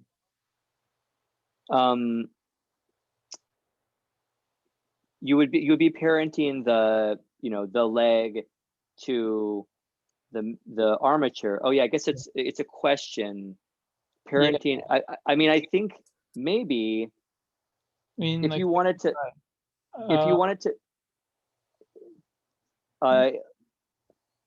So Pierce, did you come back in, or were you always here? I guess you were still here. I just came back in. So is something, maybe it didn't work after all? Yeah, it didn't work for the shirt. I didn't want to interrupt though. I was gonna wait. Crap. He can go. It's fine. I'm probably gonna be doing this all night. Yeah. Right. I'll pause share. I'll stop share. Didn't do it for the shirt. Woo. Yeah. So it's already. Try to share again. So I'm trying to do the weight painting for this because I disconnected everything except for the first arm bone and the spine. But the weight painting is not really working. I'm not sure how the weight painting works. I wasn't even here last class, so I just kind of got the brief rundown from that's right. tutorial. Well, I didn't even address it last class. So I think this arm bone seems to be just pulling too much of the shirt. I would take all of this area. You can't see my mouse. I would take all the area that's green down to 0. Like the whole shirt should be totally blue. I'm sorry, when I say 0, blue is 0 and red is 1. And you can paint a certain weight, and you can paint a certain strength. I would put the strength up all the way to 100 to 1, and I would put the weight down to 0. And I would you can kind of blur that. It's not really painting, is it? That was the problem I ran into. I couldn't really do anything but add on to it. If I put it like up here, it would it'll add, but it won't take away. It won't take away. That's the weight 0. The strength is 100. Are you using a Wacom pen? I have no idea what that means. Oh, like a stylus. No. Because the pressure sensitivity is on with the strength, but you can't remove it. Yeah, but if I put the weight up, it'll let me add it. That's odd.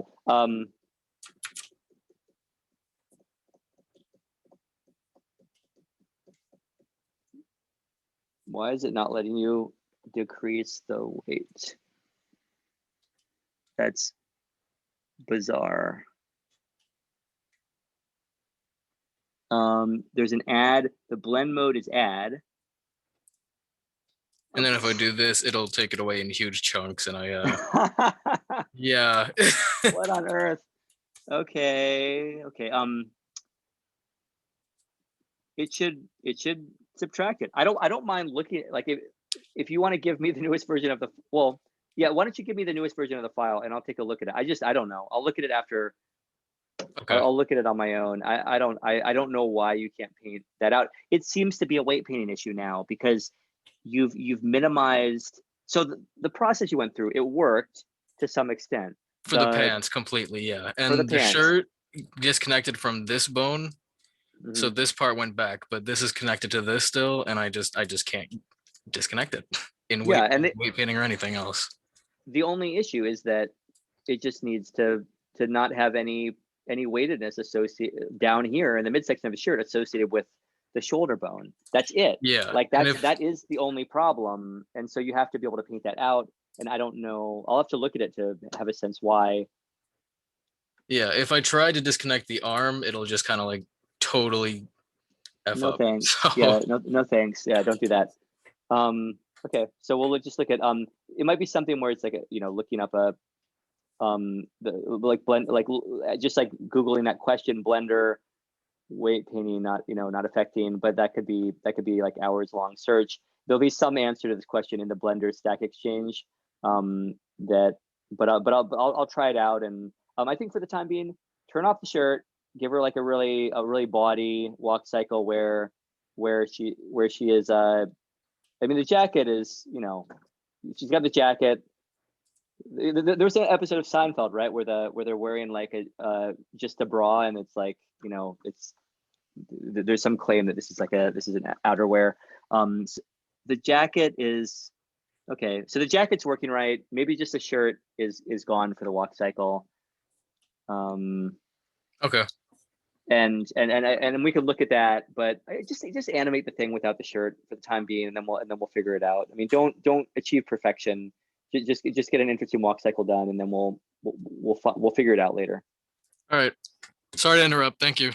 No, I know it's not it's not the realization that you wanted of this effort, but hopefully we'll get this figured out. All right. Sounds good. In a bit, yeah. All right. Bye. But so yeah, so Jacob, the matter with the I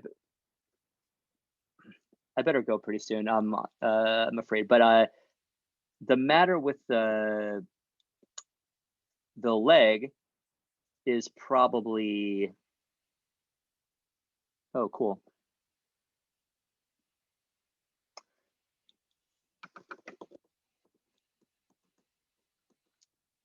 Those would be some cool textures. Yeah, feel free to use those textures. That doesn't deal with the entire three-dimensional form, but you will be able to take these parts and connect them to your model fairly readily. So I think what you might end up doing is like kind of cropping out the face and then stamping it on the, you don't want that whole image because you'll have the outlines and everything.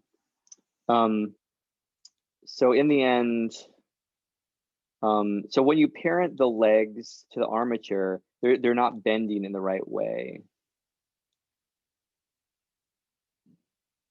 I can't hear you now if you're talking, but Unmute. Okay. Uh, So if I parent the let's see. So let me go into object mode. I would click on this. Then I click on this, shift, and then pose mode. No. To parent it, you stay in object mode. Oh, really? Yeah. To do the initial parenting, yeah. Okay, object mode. Maybe in the tutorial there was something else they did. Yeah, but this because is in the tutorial, basically, like there was no way, because if I would parent it, it would parent it to everything, to the entire structure. Well, it's going to be parented to the entire, yeah. It's going to be parented to the entire armature, but the way it is associated with the entire armature it depends on the choice that you make. Like what I would do. Oh, I was doing it piece by piece. Like what I was doing was I'd go into object mode, I'd press this, then I'd press shift, then I'd press shift, then I'd press the armature, then I'd go into pose mode, and then I'd go I'd press on the armature I'd want to. So like in this case, should I press all three of them or just one? I've never done it this way, and I didn't. Oh, and so then you go back out into object mode then, or you're gonna press those. Yeah. I see. Oh, this is I've never done it this way, but now you're gonna do parent to bone. The problem is that it's just that's great. Okay, so actually I've never done it quite in that process. That's good. That's actually a good workflow. So yeah, that seems good to me. But you're not gonna get any responsiveness of those other bones. So the way you can actually achieve that, if you actually want it to bend in ways that are not simply attending to that one bone, is you're gonna parent it with automatic weights, and you can just do all that in the object mode. So you can the model, then I don't know if it's gonna work the way you want it to work. Let's see what happens. Like parent, click on the leg, click on the now shift click on the model. You can just do one. Yeah, you can just do one thing at a time. It's okay. Okay, so I'll do the entire model. No. It's sorry. You don't have to do it all at once. You can, click on the leg, then shift click on just the armature. You can do it one piece at a time. Now parent, and then like right click and parent, and with automatic weights, and that's going to be what actually automatically assigns. And it might be that you have too little geometry for no X mirror. No, nothing like that. Yeah. So then I would just do this. Do you have a mirroring modifier on? No. No, I don't think so. Why don't we just try to move the armature around the leg that you just parented? Yeah, you can do it with that one too if you want. Okay. No problem. The parent. With automatic weights near the top. Weights.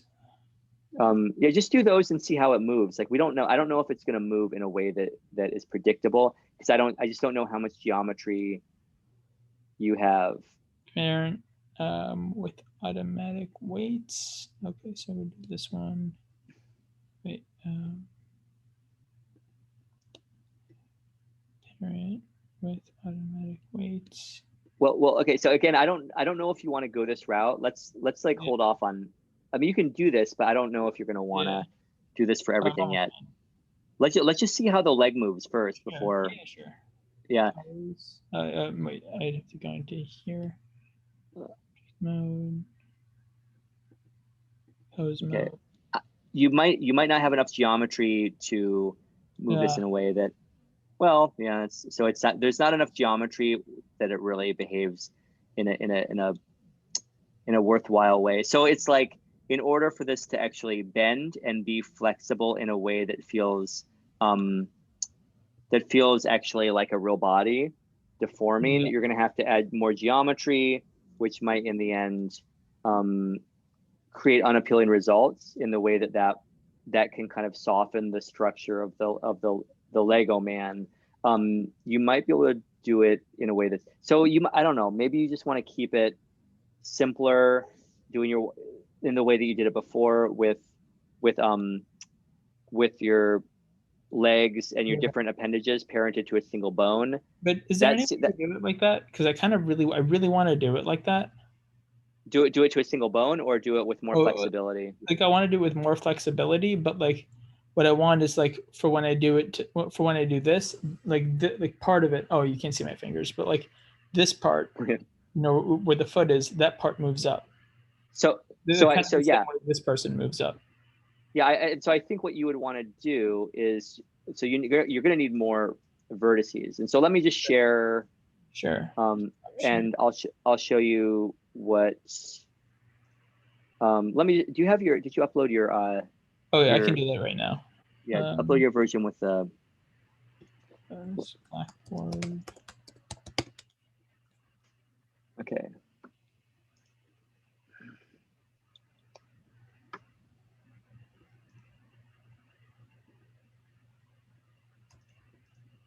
Okay, I'm uploading. Okay.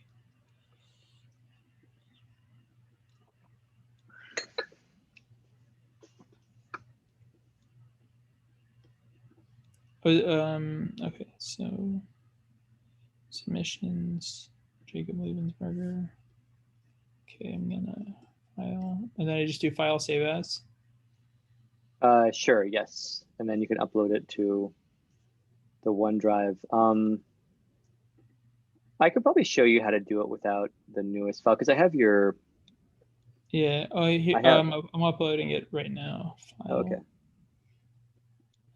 Since.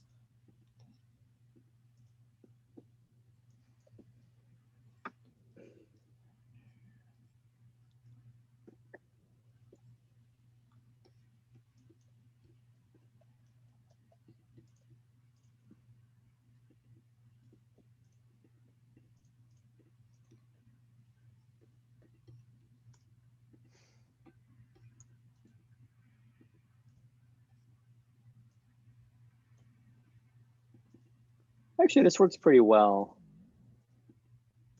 I think maybe you just.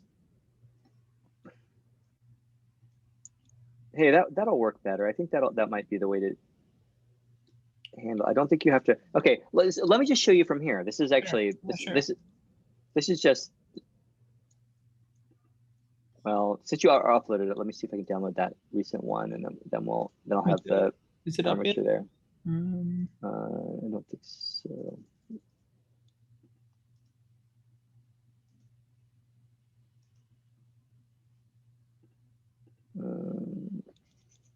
oh, here. Should be up.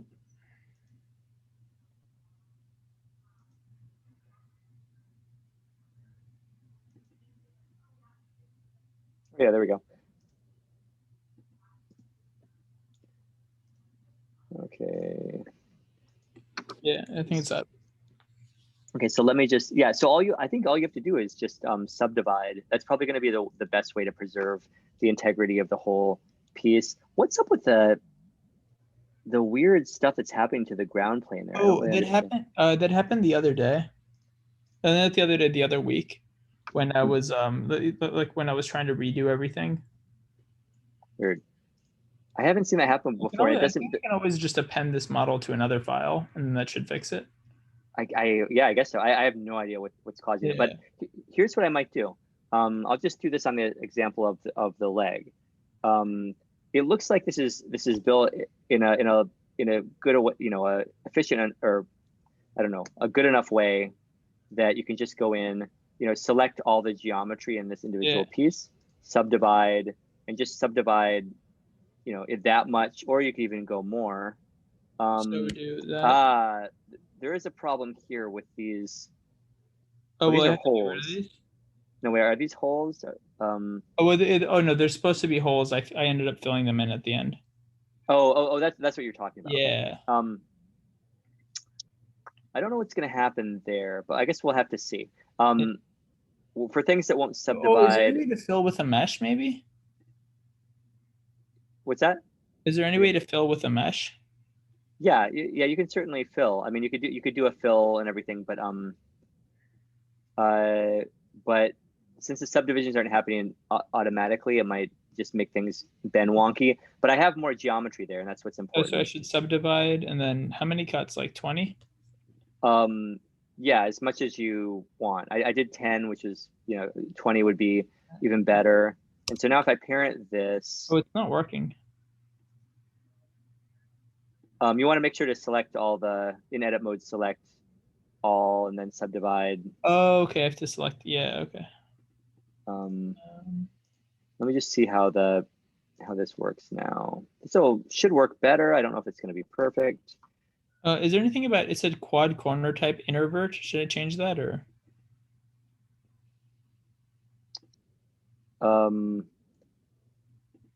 What does it say?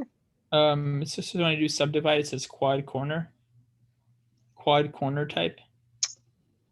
Oh, I would just leave it at whatever. Oh no, that's the thing. I don't. Quad corner type. Just leave. Invert. Undo. I mean, I don't really know quad corner type. It's like I don't even know what difference that will make. Okay. Okay, so Yeah, I mean, this is working. Yeah, that's Whoa, something what I'm or is it? What So- is what happened there? It broke. Oh, I know why. Because it's like, Okay, so I did that, and then what do I do now? um, I do the yeah. I So, do the parenting with automatic weights.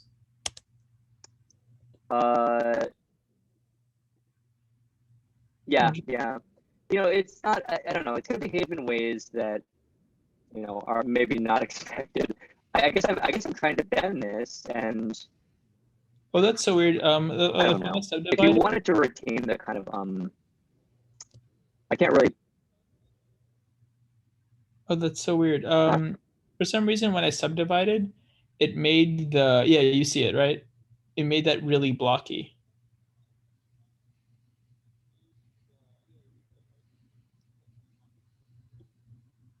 Oh, it made that. Doing like somewhat weird things to turn something which is hard and geometric into a soft thing. And there's some weird awkwardnesses that happen. I wonder if Smooth it out. What's that? Oh, I would just have to add modifiers. Oh yeah, I guess you could do that. I'm not worried about like things getting a little rough looking. I got these like weird planes that on the sides of the leg that stayed behind. Just like it just looks pretty broken. I think that you know, I think either maybe a total remesh can work, but I'm not sure I can fully solve this problem. Sure. You know, Yeah. in a completely satisfying way. But you know, with more I can figure that out. well, with more geometry, it's just going to mean that it has more ability to bend, and I don't know. It could lead to a let me try this quick remesh solution. What if I 0.05 did a remesh of this leg? It's going to try to evenly spread. Wait, how do I do remesh? I just saw it now. It's gone. Yeah, let me. Oh, so you can go to it in sculpt mode. It's here next to Dynatopo, or under the tool settings. You can go down in the tool settings in the properties panel and remesh. I don't know how this is going to work, but it should. When I look at it, let's see. It kind of will evenly draw Actually, this might work quite well. Wait, wait. So I have to go on. I have to go like if I wanted to do it from the tool area, I have to go to the little to modifier properties or. Yeah, let's yeah, I'll go back into sculpt and show you how I did it I found it remesh. Yeah, and then voxel size would be 10. I would set it to 0.1 as the default and try that, and then you can go lower if there's not enough complexity. But I feel like the 0.1 will get you plenty of bendability, because right now you're dealing with like, you know, very few. And this is something you might just want to save this as a different file. If you animate a walk cycle this way, you'll decide whether this is the right course for you for later work. You know, for that, because you might want it to look like it's moving only in the way that a Lego man can move after you do this exercise. But I do, you know, let's see if we can get this working. I'm going to now parent the leg and see, is that bending in a way that's a little bit more, you know, I don't know, intuitive, or a little bit less broken of a manner. So let's, I hope. And I have trouble even, I don't think maybe I didn't parent it. Whoops. Did I parent it? Maybe I didn't. Parent.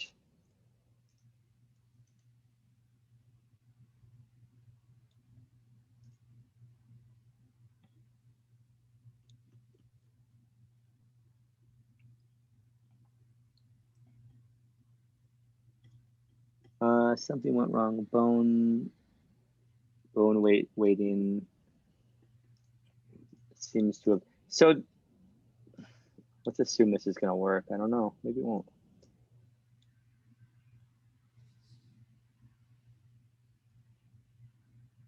Somehow that did not work, and I don't know why.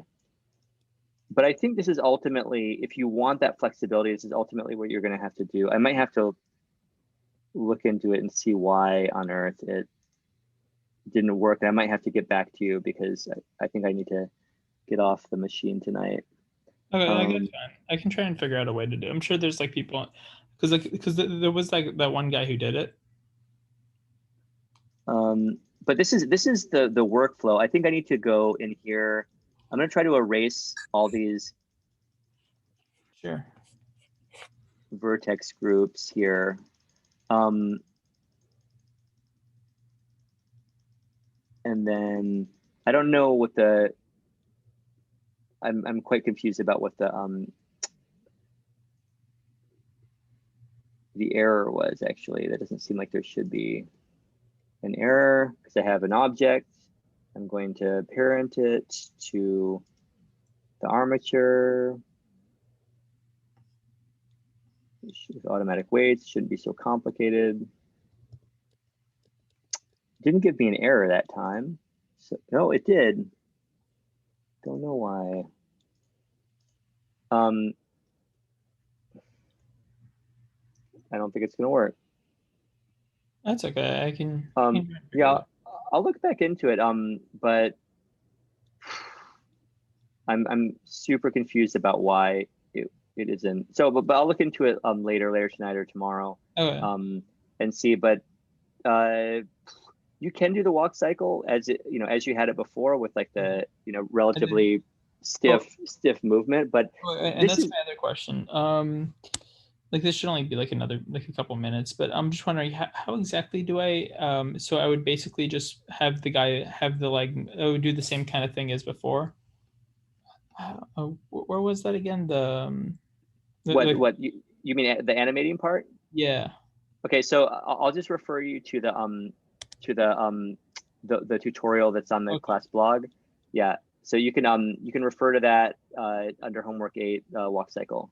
Okay, thanks. That's the best way because that will take you through the whole process of animating it. Okay, yeah. Because the only thing I'm wondering is how do I? Is it which tab is it to animate again? Where all the shape keys are? We won't be using shape keys. It's something you do in the pose mode. So just go to I'll just watch it. Just watch some of that, and that'll just take you through all the steps. It's the same way that we animated. Not the same way because you're in pose mode, and so you're just moving and then hitting I to keyframe, and you can either use the timeline or this dope sheet. Either way, they're two different animating panels, but the timeline is the one that comes up by default. In your I see you don't have that view here for some reason. You've closed. I'll show you here. So you can open a timeline. You can always open a new panel. So you can kind of go down here and right click and do a horizontal split. Horizontal split and divide your screen and then timeline. So now this is your one place where you can animate. How do I do the horizontal split again? Just right click in the divide of the screen or at the edge of the panel where it makes this little thing. Oh, okay. Yeah. Yeah, you can always just divide up your screen however you want. And if you need to merge any of the windows, join areas, and then you can clear them back down again. But you're going to be doing that. Just go through the tutorial, and it's not you'll get what you need near the beginning of it. But I'd really refer you to that. In terms of remeshing this form and getting that right, I don't know why it gave me an error, but I'll look into it, and hopefully we can get you a workable version of the model. But it should be something fairly simple, I think. I don't understand why it's even giving the error. But let's talk about it later. And touch base with me if I don't talk to you in the next day, and we'll make sure we can get to that ASAP. And the only other thing I'm wondering, because I've been looking. I probably spent like 3 hours just looking through different like Blender things and like Blender because I want to get it right with with the texturing. Like how exactly would I go about I would just kind of have to wrap it or something? Well, you know what? UV wrapping is a can of worms. So you can look at there's a lot of UV wrapping demos. One is the one that I included in the class slide. Let's see. I think I have a good UV unwrapping. Yeah, there's a pretty good UV unwrapping demo here that you can. I like to do the texture painting and that kind of thing more than really getting too involved in trying to match a prefab image on a form, but it's very common practice. So there's plenty of tutorials on UV wrapping. We can go through it to get together too, but it's it's a can of worms. I think I have a tutorial uploaded on the matter. So this should take you get you started on it, and then you can come back with any questions. It's not UV wrapping is going to be, it's going to be somewhat time involved. So there, I just pasted the tutorial that it's basically just a beginner's UV mapping tutorial that Blender actually released, but it gives you the basics on it. So I much prefer actually working with materials and texture painting than this stuff, but it's quite doable. We can get into it. I'll see if I think I recorded a tutorial that talks about it. There's a exercise that I had people doing last year that involved UV wrapping a particular object, but you already have your object that you want to wrap and the imagery that you want to wrap it with. So that should be a good object lesson in mapping. So it's yeah, you'll see if you want to take it on. But the Walkcycle, we'll get you a working armatured Lego man soon enough. So we'll take another look at that tomorrow and see if we can get it. Like for now, should I just do it how I normally did, like how I did it before? Yeah. I would just do it with the kind of rigid mesh. The rigid armature as is, and just do your best with it there. It's not going to really give you a very nuanced Walkcycle, I don't think, but just for now, you can do it like that.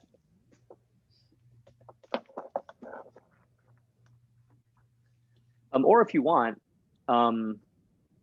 to actually do a real Walkcycle for the time being, just do the Walkcycle with the armature example that you have in your assignment. Just do it with that. If you want to actually have some experience with do a standard Walkcycle, why don't you try that out and use my helper image that I have on the class blog of the animator survival kit with the pose.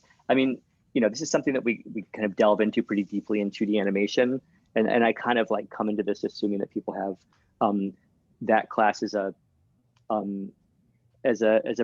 prerequisite. It's not a prerequisite, but I assume that most people have taken that with me before, and so I don't really get deeply into the Walkcycle as such. But I think it would be a valuable practice if you're not really feeling it with the Lego man in its current state, and we haven't resolved the issue. I'll look at like it. Okay. Yeah, I can try both, like just for fun.